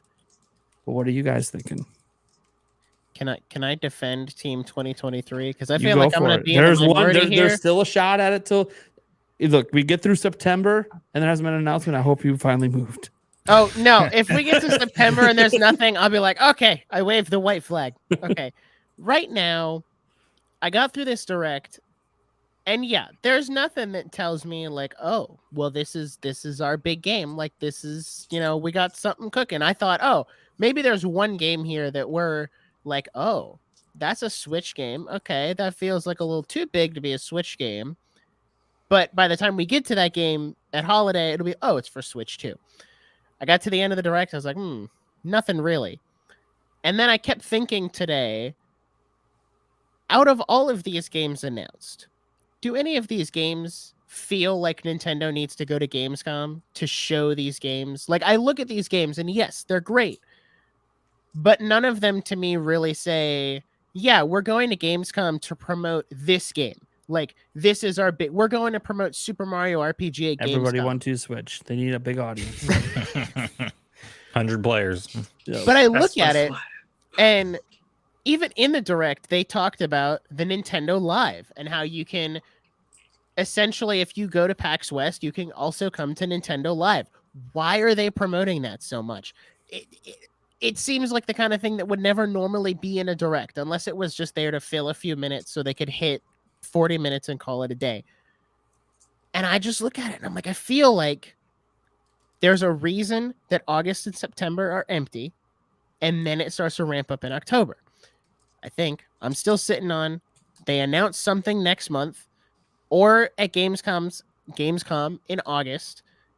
It drops in either September or October, and there's one big game that is cross-gen, but runs a lot better on the new Switch. And they put it out this holiday, so it can kind of bring up Switch sales over the holiday. And then next year, when we get to the February Direct, they can start saying, hey, here's all of our big games for this new platform. And now that it's been out for a little while, and that kind of helps us with supply, so not everyone's trying to buy it for all of these multiple games, now we can start to push all these games out the door. Because we've been building them up, and we'll have a really good 2024 after having a really good 2023. But that's just me. Look, that's the PlayStation move. The difference is we'd already know, right? Like we would already know at this point. Like this would be the latest PlayStation would announce the new system. But I mean, that is the PlayStation move. Strong, really strong lineup heading in. Nice big cross-gen game at launch. I mean, that's their keys to success. I keep saying that the big thing is Nintendo's under a management that's never launched a new platform and has openly stated how he's not worried about the transition, but like that he's been thinking about it a while. Like this has been on his mind. How do we do this? How do we maintain the audience? And he's even made it sound like in a lot of the investors meetings that, it's like not an option for Nintendo to not find a way to bring audiences forward. Like it's something Nintendo's done very bad at, and he probably wants to try a new strategy, I would assume, because you can't just keep doing the same thing. It doesn't work. So that would be a new strategy, and it potentially could really, really, really work. And you can even point to Switch owners and go, wait, the new platform came. Guys, we already announced 2024 Switch games already. You got the new Peach game coming. Like, we're not done with you guys. We got games coming. We're not abandoning you. Don't worry about it. So I think that's a very interesting strategy to look at. Obviously, that's like the one play to be like, Team 2023. They're still leaving that August, July slate to announce things open there, maybe. So you can slip that announcement out there. And I mean, look, I want to keep the hopium alive. I'm a dreamer. It's shooting in such a narrow window. If we get to July and there's nothing, I'll be like, okay, it's definitely next year then. I'm really holding out for July and maybe a little in August for Gamescom. But other than that, they do announce something in July. Because remember, Jeff Grubb did say he heard rumblings of something. He doesn't even know what it is, but something from Nintendo happening in July. And it's like, what if that something is they just announced a Smash Bros tournament for Gamescom and that's why they're there? It's a Switch Lite OLED. Well, I would like to say I would love to be Team 2023, but I do think that some of that Nintendo Live / Gamescom promotion is actually Nintendo just kind of doing what they said they were with their R&D budget and trying to expand out into like various different ways of. I mean, all the new revenue that they're making, they're reinvesting into the company in different ways. I feel like now that they're in this, Super Nintendo World theme park, plus movie, plus more live events, connect with the fans face to face. I don't necessarily think they're there to show you anything new because they've kind of gone out of their way to say multiple times, especially Nintendo Live, like it's the Nintendo Switch games you know and love, but with the community locally, it's on their webpage. I don't think that correlates to a Switch being in 2023. But I would love to be wrong about that, and I would love for it just to happen in July. Like, that's how ready I am for new hardware. But I still think early 2024 is probably when we're going to be talking about it. And I do think, Nate, on the topic of this, it feels like this release schedule is signaling the end for the Switch, because if the Switch really had a whole nother year plus 2 years even as the flagship product, we would have had a 3D Mario. Major game would have been announced. Yes, the 3D Mario, Metroid Prime 4. Something would be loaded and ready to go for holiday season. And not saying 2D Mario isn't big and Mario RPG isn't big. Well, Mario RPG, it'll be interesting to see how that sells, because I don't know that will really drive units. That's really something for the fan base. Yeah, that's a nostalgia play with an audience that already exists. Absolutely. And to be fair, we still have the September Direct. and there is a weird gap from first party releases, but Nintendo has done a September. Oh, we got to announce something in September for the holiday. Like they've technically done that during the pandemic year that they saved for September. And with how many units Scarlet and Violet sold, they may kind of be looking at the DLC expansions as a partial, like just this is a big deal because we get one in fall, and then they keep saying winter 2023. Which I'm assuming might mean... I'm assuming that's early 2024. That's kind of what I think too, but it's just, why would you put the year that way? Because winter begins pretty much at Christmas. Yeah, December, right? So I guess you're probably right. They're probably saying because it starts in 2023, but they're actually saying 2024. It's like the NBA, like, oh, you're the 2022 champions, but you won it in the following summer. Right. Yeah, so I don't know. I do think that you could, if you really wanted to look at this direct as a negative Nancy for a Nintendo fan, you could stare at it and you could say, oh, there's a couple new games, but they're re-releasing a bunch of stuff. This was all ports and remasters, and Emily Rogers, one of the last things she put out there was they are going to end the generation with a ton of ports and remasters, particularly talking about GameCube, because that's their strategy. We're going to keep dropping games, but it's going to be the ports and remaster route because gotta save the big guns for the next thing.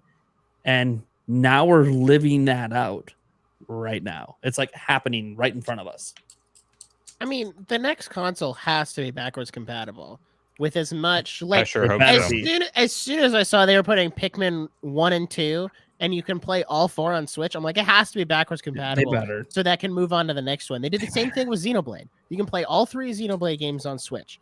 Like, that to me just says, okay, now just keep moving this library forward and everyone will be happy. Chronicles X, though. That doesn't count.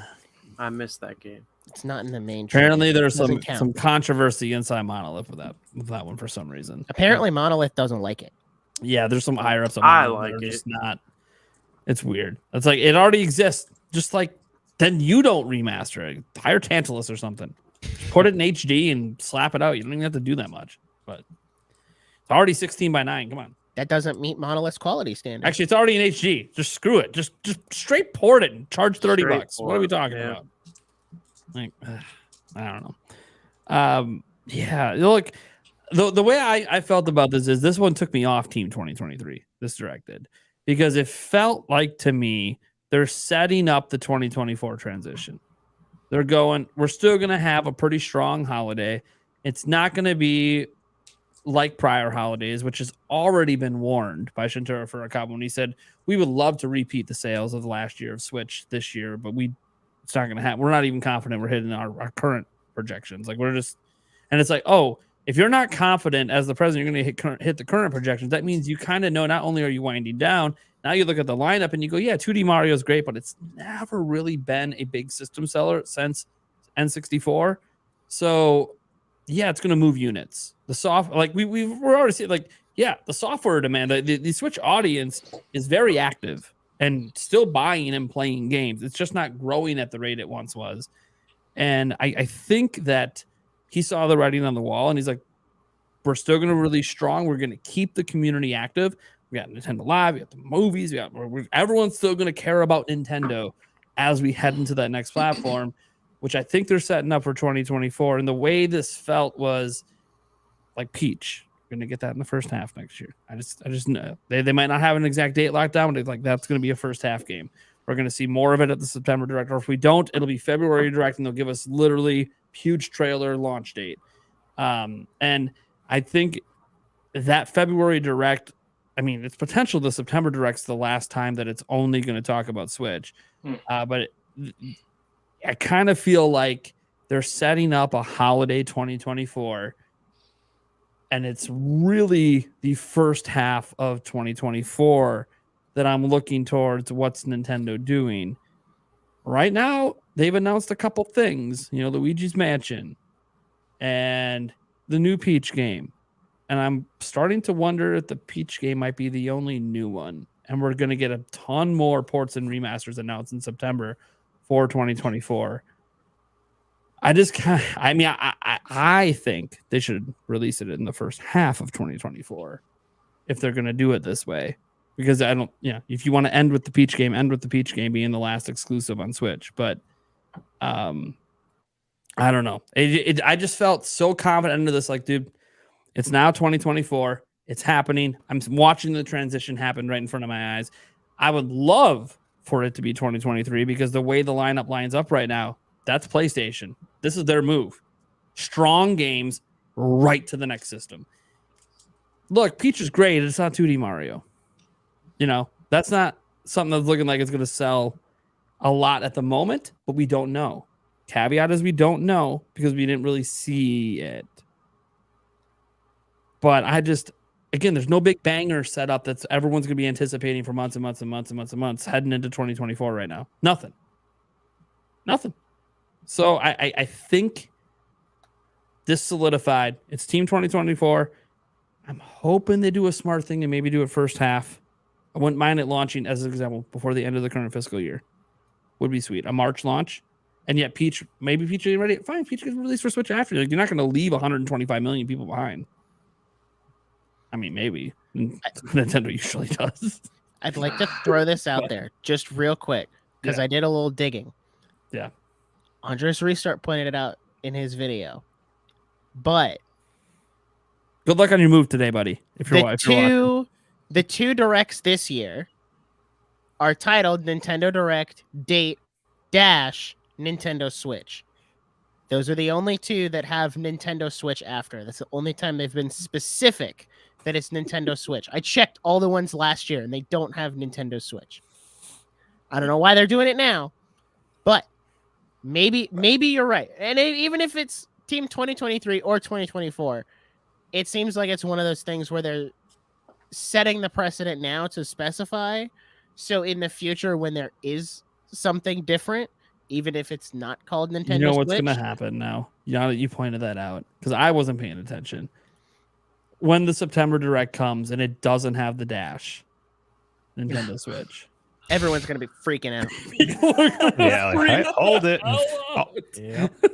It's going to be bad. Hold the presses. They've gone back to not having it at all. As apparently the Peaches song is just getting played out through Super Chats right now. Yeah. Thanks so much, Justin Mazel. That's awesome. And it's in my head. It worked, Justin, because I'm singing it now. Yeah, it's impossible to not be in the head now. Yeah. I would like to spend just a quick second on that Nintendo Switch name in the Direct, because I actually saw part of Andres' video earlier where he pointed that out, and I thought that was interesting too.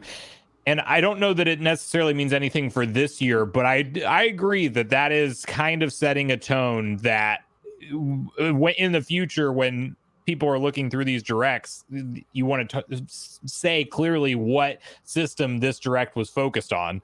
And so it's likely that, there's going to be a different name or a Switch 2 or whatever, but I could definitely see that kind of somewhat indicating. I mean, we are in the ramp down period. If you look at home consoles, this is the longest generation for any Nintendo home console, for it being the flagship device. And I just don't think they go that much longer. Like, by 2024, we will know something in terms of new hardware. Look, the rumor mill is going to start up before we get to the end of the year. Someone's going to say something somewhere because there's going to be manufacturing, dev kits. Yeah. So it's going to be interesting. I mean, I'm kind of excited. Think like, hey, man, we're probably less than 18 months away from a new. I don't know if I could wait all the way till next holiday. I don't want to wait till next holiday. I don't want to wait till next holiday. This fiscal year would be great. I would love it this fiscal year. That just means March. I can wait. I can wait till March. I'm good. There's enough good content. I can wait. Financially, I'd love to wait until March. That'd be great. Hey, tax return time. Let's go. That might not be the problem. Trying to get a pre-order in would be probably the biggest problem. Listen, I'm worried about finding a pre-order for those Zelda amiibo. I gotta start turning all my notifications back on. I turned them off because I thought I was done, but no, apparently not. Dude, so we even touch on the Zelda amiibo. They look so good. Mm-hmm. Look, the Ganondorf one looks exactly like I thought it would. But the Zelda one is cool. Yeah, we knew they were coming because of the data in the game. We knew they were coming. It was just a matter of when. Mm-hmm. Given the fact that we got these two and what they were going to look like. Well, the Ganondorf one, look, that's the official art. Cool. Yeah. But It the gives me Zelda hope. one, Zelda That was holding the different. Master Sword is pretty dope. I when gives she's me floating, and I'm like, oh, dude, this is sick. these This two is- coming post yes. game gives me hope that maybe we'll get Sage amiibos too. Hmm.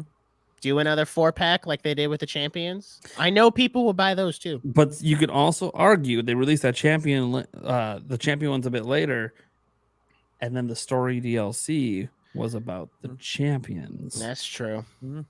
Maybe These this ones are also releasing later. Also, holiday. Also, there's probably another direct before then. Just putting the Holiday, dots I together. guarantee Tears of the you. Kingdom DLC disappointers out there. We have time. Never the mind. big Okay. the big It's holiday it's game. too soon. We have time. The big holiday game could be DLC for Tears of the Kingdom, paired I- up with the amiibo and a November-December drop. I just very put possible. that Package together. together, $100. I'm ready to jump off Team 2023 because I just figured out last time they said holiday for amiibo was with Splatoon 3 and those came out at the end of November Couldn't even make it through July. You couldn't even. and I'm like, holiday Zelda amiibo, end of November, Tears of the Kingdom DLC. Okay, that makes a lot of sense. All right. I'm out. See, Breath of the Wild, it was important for them to give a timeline because it was so new console. They needed to hit everything out from the get-go. Tears of the Kingdom was based off of something that was established. That's why it didn't need a crazy marketing campaign. It was like, let it speak for itself and we'll trickle things up and keep building up more and more people snowballing. And with the game's sales, we don't need to tell you everything right now. Just enjoy it. This game's going to last y'all for a couple of months. Just when it starts to fade down, then you can mention the DLC is coming and then later on release it. So, yeah, no rush for the DLC. I'm like, what do y'all... Until Aonuma, you remember that Wait, that be patient. interview? Do you remember that interview with Aonuma when he's like, "Hey, so I was paying attention to the internet with Tears of the Kingdom. Do we need to put out a gameplay video?" Mhm. he's like people don't know what this game is anymore. What's the different thing about it? Yeah, like we got to do this gameplay video. Like it was kind of funny being like, wow, this is the first time that I think Aonuma's ever said, "Hey, I'm paying attention to the internet," and Yeah. we actually have to we got to market the game. We got to do something. I just thought it fun to be a little fun nugget. It's nothing I would ever really like make a video about, but it's just kind of like, hey, like it's kind of interesting to know the Zelda team is listening to the internet. It's also scary. I'm very scared.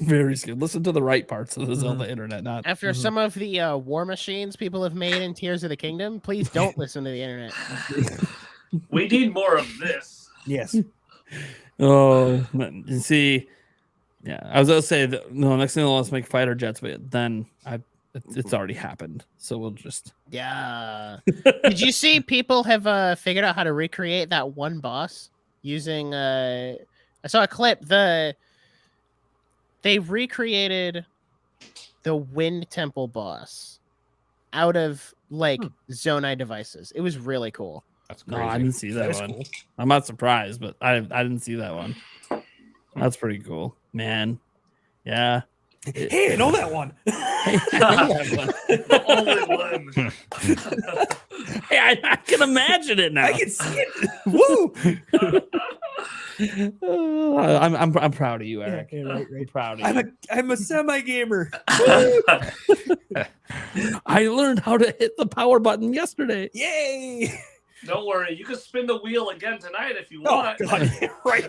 My lucky one actually hit it.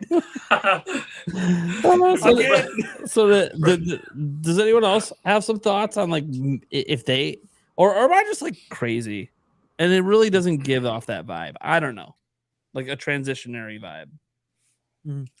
They've just never done it before. Yeah. Old video game magazines, old E3s, they announced it, and like you play the next new console a year and a half or so before it even came out. They're timing this so differently, so uniquely that it's just we can't really anticipate, and that's why we're coming up with crazy ideas where it's like, when would Nintendo ever do that? Well, this could be the time where, yeah, July, there's a reason for the Gamescoms and stuff like that where they're doing a hardware release this November. But what about the investor thing? Well, maybe they're divvying things up where Nintendo Switch sales are part of about 15 million, not about our successor sales. And what if it's an interim? Like, wouldn't it be crazy at this point if it was Nintendo Switch Plus and Nintendo Switch 2 was actually still like 3 or 4 years out? I think a lot of people would be okay with that, but probably not the most popular. Most people want that full-on successor, but I'm thinking it's like a next year release, probably April, just to line it up fair with Nintendo's own fiscal report. But November makes sense too. You know, when as much as we want, because we're the tech guys, we love this stuff. We eat, breathe, sleep Nintendo. If you knew that between now and next November, this is hypothetical, right? We were getting a new F-Zero, a new Star Fox, a new Donkey Kong, a new Kid Icarus, and Metroid Prime 4, all between now and next November. Like brand new, not reports or remasters. Brand new. Would you want a Nintendo Switch 2 right away? No, because there's still room left of IP that you love. So why even get the new console? If all 60 those FPS. Things, well, and then there's that, but 4K DLSS. Yeah, I was gonna say, up-res. I was gonna say, how about looking great on the 85-inch TV? That'd be there is dual that, release, but do a PlayStation. It's on both. I hope they both. do that, but for a lot of people, They've never done it, but I want it. I'm so both. many, you know, Nintendo usually has moved on to the next hardware when their existing hardware or software has started to fail. They have milked the hell out of it. Or when they run out of ideas or computing power to realize that software vision and they need new tech to, you know, realize it. They haven't run out of ideas yet, seemingly, on this platform. But it's got to be winding down. Going on 7 years, it's not going to last 14, right? We're closer to the end than the beginning at this point. Well, they said 7 to 10. That's the timetable Nintendo technically gave at an investors meeting, was 7 to 10 years. March 2027. That's Nintendo Switch 2. Everyone's wrong. It's going to last 4 more years. I love Switch, and if they keep giving me bangers like Tears of the Kingdom, another Mario, 3D Mario, like, look, if they keep giving bangers, I'm gonna be happy. It just it's excitement of when we reach the point that, because we only get like one Smash per generation. Mm-hmm. Smash was 2018, and now we're almost to 2028. I have a problem now because it's now been like 30 years, it feels like, since the new Mario Kart. Like, it's just something just doesn't feel right. And then even with the Mario Kart DLC, this was talked about when the DLC was announced. Oh, it conveniently ends at the end of this year. Does that mean there's a transition? But now, like, that everything's played out or playing out in front of us, I don't know, it just feels like they're moving to, at least I hope they are. I hope this isn't Nintendo. If this was, you know, if Iwata was still alive, and I wish he was, this to me would just be like, okay, we're getting the full 10 years. They're milking this. They're going to keep, but something just feels different. And maybe it's Hopium, again, making me feel like it feels different, because this could literally just be Nintendo. We're milking it, and we're winding down, but we're milking it. And it won't be next year because we already have a game announced for next year. So it's not going to be next year. It's going to be 2025. But you'll see by the fact that we have nothing coming out from June of next year when we announce the new system until the holiday the following year, which is, again, Nintendo's traditional way of doing it. But then Switch came out in a non-traditional way. So I hope that opens some eyes to Nintendo, that we don't need a year and a half. We can just announce, and 6 months later it's here. That would be great.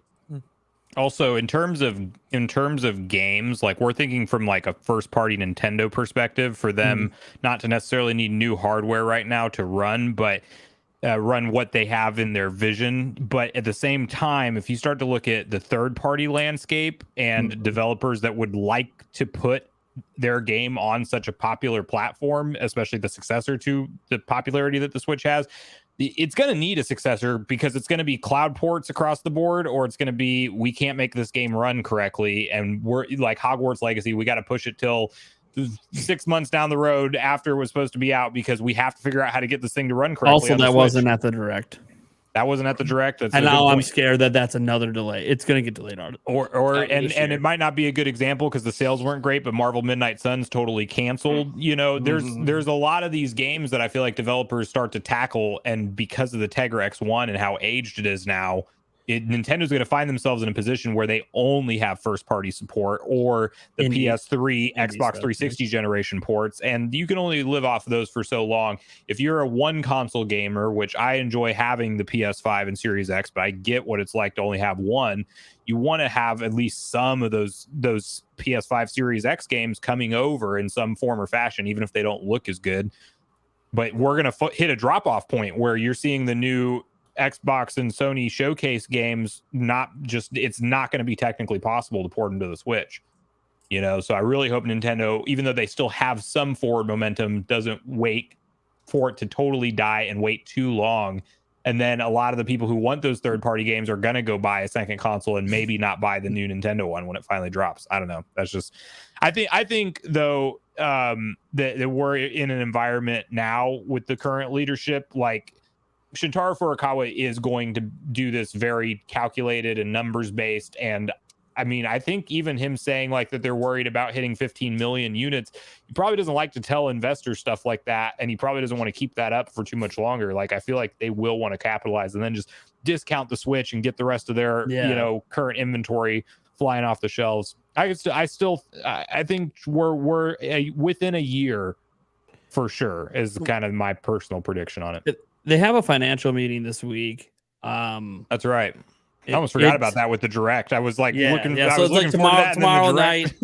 Yeah. Into the AM the next day. We're gonna have a bunch of updates on sales and some other stuff. But what's interesting is, you know, if out of that we hear, hey, we're already under our projections.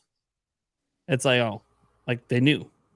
You know, if they change their projection and lower it again, it's like, oh, yeah, Nintendo knew. Like they know what's up. And that's after this Direct, which online has mostly pretty positive reactions to it. But that's just online. That doesn't always translate to like, hey, these are people who already own a Switch. They got to look at how they're going to keep selling the Switch. And when he said those words heading into this year that he wasn't even confident they'd hit the 15 mil, which I've never heard Nintendo say they're not confident they're going to hit a number. It was sort of him like already seeing the landscape and just knowing this, we're not going to hit it. And if we do hit it, it'll be a surprise to us. But we think Switch is winding down, and we're making decisions already based off of that. And I don't think that decision would change even if they did hit 15 million. I don't think the decision, because the decision's already been made. So here's hoping that, this is the way I look at it. If it's not out this holiday and it's not out in March, I hope by the end of this fiscal year we've heard about it at least officially. Yep, that's fair. Like at least, like you can't come out of this and be like, okay, we sold 13 million, we undershot 15. Our projections for Switch sales coming up this next fiscal year is now down to 8, maybe 7, and we still haven't announced the system. Like, I kind of feel like by the end of this fiscal year that they have to at least have hinted or just straight up announced it. They got to hint or announce before that number hits single digits. Like in terms of how many million you're planning. That might be one they base when they announce, even if it's not out till holiday next year. Like, would they announce it before the end of the fiscal year? Yeah, if they know they're going into a financial briefing that maybe they just barely crossed 10 million in sales in the last year. Like, they might be like, oh yeah, we can't be handing out projections of sales under 10. The weird to thing investors is if the system were coming out in March, I feel like they'd have to announce it this year, but they won't announce it this year because then they'll tank their holiday. January. Literally January event, baby. It's a quick turnaround. They could do it like we knew about Nintendo Switch in October. Technically, we saw it, right? And then they showed it in full in January. It came out in March. Maybe this time it's like we don't want to butcher our holiday sales, so we're gonna show it in January and bust it out in April. Maybe that's the key. Maybe the fact that Mario RPG is in November is because Nintendo's going to announce it in November. They're like, look, let's get all our sales on Mario the month before. We're going to announce it. We're going to discount Switch for Black Friday. We're actually going to drop the price for once because new systems drop in March. Ooh, and if they confirm backwards compatibility, the games will still sell. And they might even do a Switch like tease because they might be like, let's repeat what Switch did. Let's just give them that tease. We'll give them a 3-minute trailer. It's going to tease games we haven't even announced. They're going to show what the system's about. It's going to be crazy. By the way, guys, event in January for the full blowout. All they got to do is show Wind Waker and or Twilight Princess running on that new Switch. People will be over the moon. Mm-hmm. Exclusive on Nintendo Switch 2. Would they? Because on a YouTube video, would it really look that much different than the Wii U versions? It's debatable. No, I mean, they would have to put in additional work. A lot. Yeah, it'd have to be additional work, or they'd have to show something new that you just look at it and go, Switch can't do that. I had a thought the other day. What if they could wow you with that and be like, yeah, Switch can't do that. And then all the Switch owners go, but you said in 2017 this was a Switch. I think Metroid Prime 4 will still come to Switch. What if they made Twilight Princess look like that Wii U tech demo they did? Oh my god, they do that. And that's why they're taking so long. Is because they're remaking it. Or not remake, but like up-resing it to that. Because that's just what the Wii U tech demo was. Do you imagine what it could be today? Like that was a tech demo for the Wii U could technically do that. I feel like at this point they'd use that for a completely new game. They wouldn't just use it for Twilight Princess. But we finally get the new IP dropped from Monolith Soft they've been working on forever. That would be amazing. And it turns out that it's just this. I mean, if anyone's gonna push a system and just drop something epic looking. I mean, hey, Monolith was there year 1 of the Switch with Xenoblade 2. Yeah. They definitely don't have another 3 Xenoblade out the door, game and that other team's been working on this forever. They probably at some point decided, look, it's gonna be a next generation game. Anyways, I think that's gonna do it for the podcast this week. Pretty good show. Unless you guys got anything else you want to add? I had one question for the panel. Yeah. One game we didn't talk about in the first thing was Detective Pikachu 2. Do you guys think with that announcement of the game, does that give any sort of hope for the movie? I think Blu-ray sales are going to go up. I mean, the latest info on the movie wasn't it that they're trying to get it back up again? I think so. I think we're still in limbo though. I thought they got a director. I thought that was the last update. Was that they got a director? Yeah. I'm probably more interested in the movie than the game, to be honest. If a sequel comes out, yeah, that trailer didn't do anything for me for Detective Pikachu. It looked a little weird. Like I'm not a huge Pokemon guy, but it looked like the graphics were a little rough. Like, especially compared to something like Super Mario RPG or Super Mario Wonder. Like, I don't know. Well, it looked like it was built in the Scarlet and Violet engine. Which, think what you will about that. It's a fun game, but the games don't look good. So, I mean, yeah. I almost wish Bandai Namco was building it because of how they've handled Pokken Tournament and new Pokemon Snap. Like, that's a great point. Give them a small title like Detective Pikachu, and like that'd be a really cool looking Pokemon game. I like the voice acting. I think it's going to end up being a quality game. There's just something that just feels like it's a little last gen. And I don't know why. I mean, I know why. It's just visually not. It just doesn't look like a modern game, Actually, I can't say it looks like a 3DS game because we've seen what a 3DS game would look like on Switch. Yeah, right. Also, they do have a director and they have a writer, and it was officially confirmed earlier this year that Detective Pikachu 2 is happening. It is happening for sure. Tentative of a 2024 release. But to me, that's a quick turnaround. I would probably more expect like a 2025. It depends on when they start filming. If they start filming by the end of the year, maybe Thanksgiving next year. Yeah, maybe. It is live action, but then you got time for the CG. So who really knows? But yes, the Detective Pikachu 2 movie. The reason it was in limbo is technically they announced there would be a sequel back in 2019. But the reason everyone was like, "Oh, well, maybe there won't be," was because the lead actor from the movie said in 2021 that he hasn't heard anything at all, and it's like, oh well, like would you be in the next one? And then there was all the things where there was a script at one point, then it got scrapped. But now the only thing I can think right now is there technically is a writer's strike, So even though it has a writer, is that writer part of that strike? Don't know. Probably. If I had to guess, if I had it's to a guess, big Hollywood probably, movie. and that will lead to a delay as well. So, it's one of those things that look, it might not come for a little bit, but it definitely sounds like we're doing it. And now, hey, look, there's another game coming out. They just saw the success of the Mario movie, which who knows, maybe that even helps elevate the next Detective Pikachu 2 movie. Like, hey, you never, and the first one was already well received and performed well, so they already know that people are going to be excited for a second one.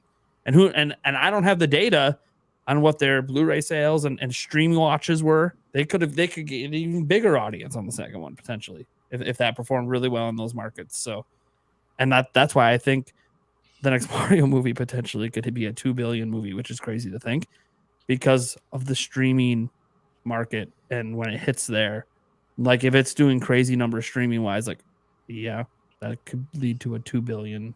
If it hits 2 billion, that's putting it up there in like the top 10 highest grossing movies of all time. It's already top 20. It's 18. Yeah, I was gonna say it's that's incredible. Yeah.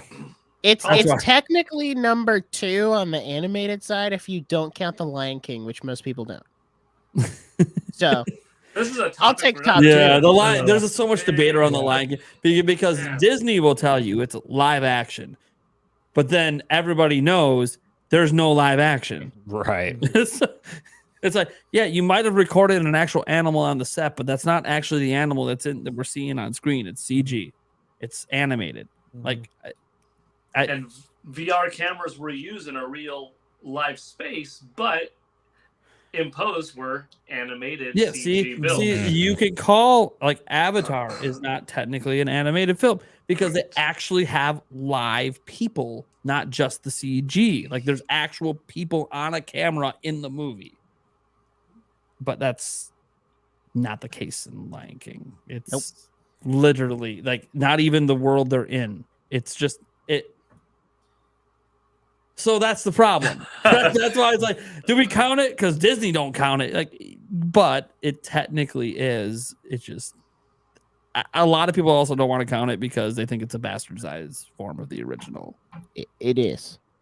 I don't even know how it performed that well, to be completely honest. 1.6 billion. I mean, I know. You know what? I know how it performed that well because Lion King's huge, guys. Because Seth Rogen was in it and in Mario. There's the key. Yeah. Well, I mean, but think about how big like Lion King was. Yeah, it was massive in the 90s, but even since it's been kept alive with Broadway and like it's just a massive IP for them. So yeah, I mean, even a really crappy version like that's gonna do well because people wanted it. It also had a lot of big names attached to it. So well, they went all in for trying to get attention. It didn't turn out very well, but I mean, at least that's my opinion. I don't know if that's look. It did well, so then maybe I'm wrong. But a lot of these real life adaptions haven't done that well, in my opinion. Anyone see Little Mermaid? By the way, I'm just curious. Saw it. I thought it was great. I want to go see it. I have a friend who saw it who said it was okay. Yeah, it's one of the better ones. I want to go. I want to go see it to form my own opinion. Yeah, I think it's one of the better ones. I saw it. I don't. When I say better ones, it's like, oh, well, the bar is so low. Did you like Aladdin though? Because I thought Aladdin was good too. I liked. One thing I liked about the Aladdin one is they didn't try to recreate the original, and that's one thing I really liked about it. It kind of went in its own direction with the same base storyline underneath it all. And I actually found it to be enjoyable. I think that's what there's another one coming too. I think they announced that already. So I really enjoyed Aladdin. Yeah, like that. Yeah, like that was the one that I was like, you know what? It had the same story beats, but they did their own thing. And I yes, that to me, the problem with a lot of them is they're trying to recreate the magic of that and doing it the same way and just thinking, oh, because we have live actors or we have this. Like that's not things that work in the cartoon don't work in this way. But I will say that Little Mermaid so far to me was one of the better ones, but Aladdin's my favorite of all the ones that have been done. Absolutely. My favorite is Beauty and the Beast. And you know what? I'll out myself right now. I think the live action Beauty and the Beast is better than the animated one. Objectively. I think it's more watchable today than the original. The original is comparative to movies today. is it's very slow. It's really very slow. And while there's magical moments in it that people will always remember because they were amazing, I do kind of agree with you that I think the current live action one was at least more watchable. I think that with a modern audience than the old. When you put the old one on, the people that are going to go crazy for it are nostalgia nuts. But if you show a new audience, I think they'll prefer the new one. Just wait. Well, that's my opinion. I don't know. I'm not a new audience because I grew up with Beauty and the Beast. Just Eric's over there shaking his head. No. He hates it. He hates the new one. I don't like any of the real. Yeah, as I say, I don't think there's a single one you like. I've never once had you tell me, "Have you seen this? It's good." When it comes to one of the remakes, can't wait for the live action Mario movie remake in 2030. Yeah. Surprised Incredibles hasn't happened yet with all the superhero movies out there. Oh, I can see that. And Cars. No, here we go. God, that'd be creepy. I'm sorry. Cars needs to stay cartoon. Please don't attack. That is nightmare fuel. Look, I know we have Transformers. Charles live action. Oh no. I actually would be interested in the Choo Choo Charles live action. Let's go. Right. That'll be a horror film I'd watch. That'd be one of those. That'd be one of those 1-star B tier indie films, and I'm just gonna love it because some of those are just great. Unironically great. I'm actually kind of looking forward to the Five Nights at Freddy's movie in October. As someone who doesn't like the games at all, I'm actually that's one that helps. Like, if you don't like the games at all, then maybe that I still haven't seen The Last of Us yet. I need to watch that. I've heard good things, but it's like haven't quite seen it yet. I know I'm going to dive in before the next season comes, but is it any you guys catching the last season of Witcher 3 with Henry?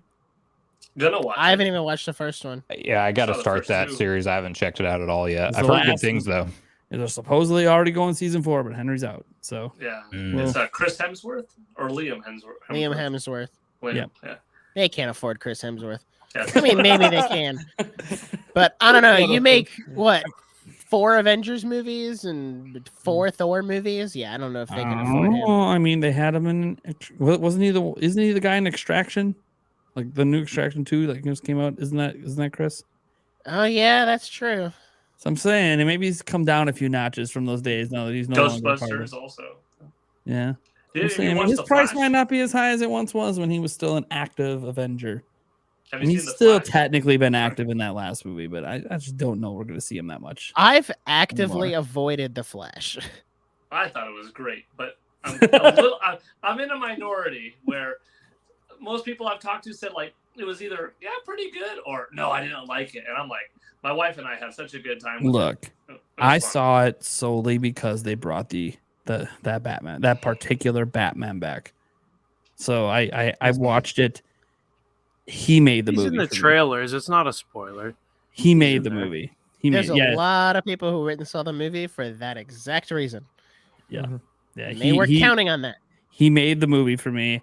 There's some comedic moments in it with Flash that I did enjoy, but for the most part, there's just so many things I can't get over. Like how he runs. I know they actually made a joke about it in the movie. Like they made a joke about how he runs because it looks so bad. You can't be the Flash and run like it's so bad. It's so bad, and like they knew it. They made we already knew he ran like this because of a prior movie, but it's like it's bad. And some of the CG is just bad. But all the Batman stuff was pretty badass. Did you like the other stuff? Not to spoil it for other. Yeah, I know. I don't want to go into like too deep into it. Pretty cool stuff, right? The bonuses. There was some pretty cool stuff. So yeah. But I still don't like this version of Flash, and maybe it's just because I really like the TV series so much better. Ezra Miller's a hard person to separate art from artists. He's hard to like at the moment, or he's pretty much always going to be hard to like. I think at this point, and it sucks because they said they're not going to replace him if they do more stuff with the Flash, which I think is the wrong move. Yeah, I think fine. You bring him back one time. Some Flashpoint thing happens, and then you just bring the TV actor in. He's now the replacement. I thought that's what the Flash was. People would be happy with that, I think, because even though they don't like the direction that the CW Flash series, is going in to end everything and haven't liked it for a few seasons, almost everyone liked it at the beginning. And if you reset with new writing, I think people would dig him on the big screen. But They would. I don't know. DC's going through a lot, but for some reason, Flash is the one thing they're like the reboot and other things. Hey, forget you, Superman. We got to reboot you too. We got to reboot this. We got to reboot that. But we're keeping Flash. Don't worry about it. Why? If Marvel can replace people, and Marvel's got their own people to replace now. Yeah. Anyways, all right, let's go do it. Sunbro Nation, you want to tell people where they can get you? What you got coming up? Yep, absolutely. So Sunbro Nation on YouTube, that's where I'm posting content. If you want to connect with me any other way, Twitter's the only other social media I'm somewhat active on. On YouTube, six videos, sometimes occasionally 7. News focused videos, topical discussion, news, rumors, leaks, all that good stuff. We talk about it all. Everything pretty much based around Nintendo Switch, although there is the occasional other company that is covered in there, but primarily Nintendo Switch focused stuff. And yeah, we're going to be talking about a lot of these direct games on individual videos coming up too. So definitely tune in for that. And I'll be back in the future, I'm sure. So I appreciate everybody. Can't wait. I feel like there's going to be Sunbro playing a game talking about something. You like me playing a 2D Mario, talking about 2D Mario or something like that? Yeah. I just kind of get a feeling that's coming. It's a good go-to. Those are some of my favorite ones. Paul Gale Network, where can they find you? And you got anything going on you want to maybe? On Twitter, I'm pretty regular, sometimes dropping some random facts like today's, Mario, Zelda, Metroid fact. Doing some sale figures thrown out there. Sales figures, sometimes doing like shout outs or like the other day I shouted out Victor Lucas, a longtime friend from the video game industry, and kind of did this tribute of people that I like, that I respect, that have been cool with me, that I've met over the years. Give them an extra moment. We haven't met, so I couldn't make the list. Well, we'll meet one day in person, and you could be on the page. there we go. Life goals. Life goals. Yeah. Swimming in your Mario pool. That's a life goal. Yeah.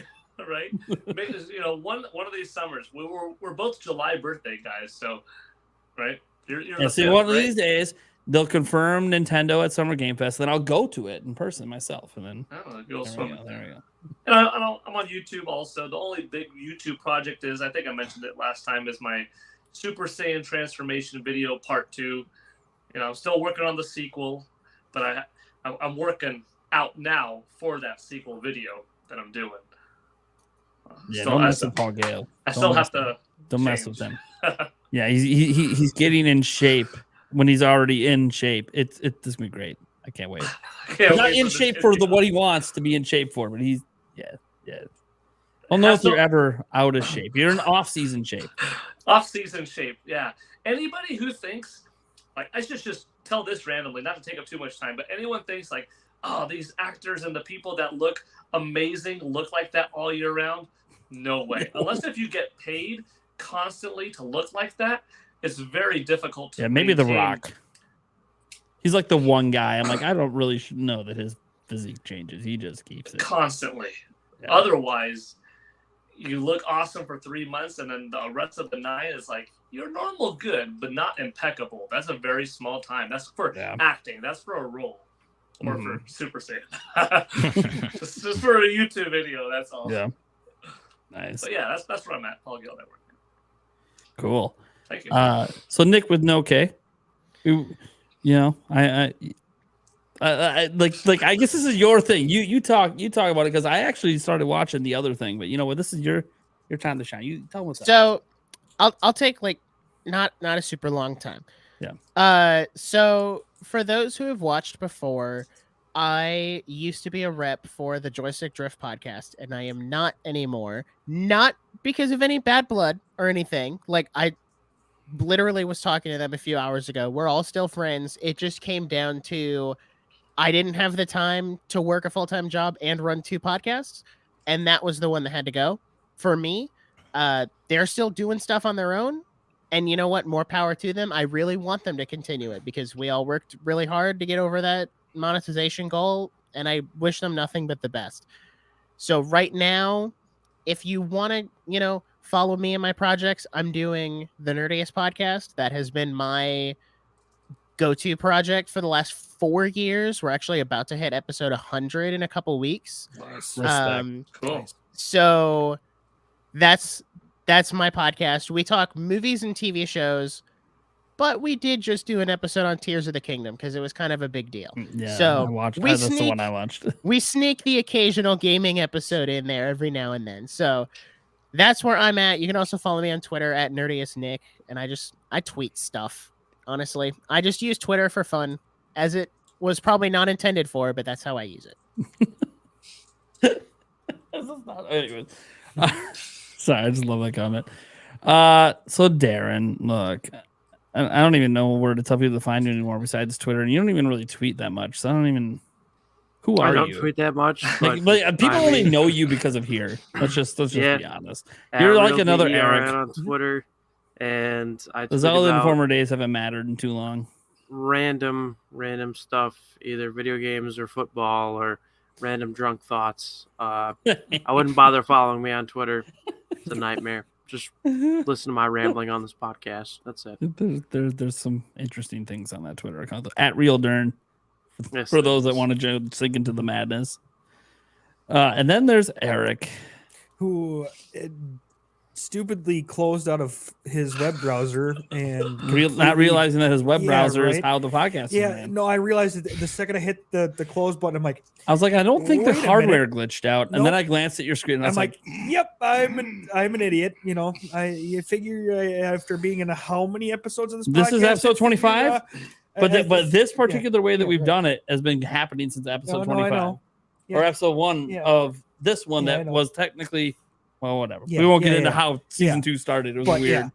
But you figure after how many weeks of being on this that I'd understand basic concepts of PCs and how the internet works, but apparently I don't. Not today. Well, the way your days go. Yeah, You right. got here. I know, right? Since you got here. Jesus, yeah. Anything that go Freaking wrong out. goes wrong. Yeah. All right. Well, thank you guys so much for tuning in. This was episode 25. We'll be back again next week. Episode 26. We got I can tease. I already announced this, I guess. We have Zach from Switchforce coming on next week, and potentially HMK. We'll see. HMK is always like I'll be there, and then maybe, and I don't know, and then he'll dip out in a half hour anyway. So that's the HMK way. But he will be back someday. Maybe next week. He might be the other one. we'll have to wait and see on that. But I want to thank everyone for being here. Thank you so much for sticking by, and hopefully I didn't waste too much of your guys' night. Have a good night, everyone. Bye, everyone. Later. Bye. The awkwardness until it ends.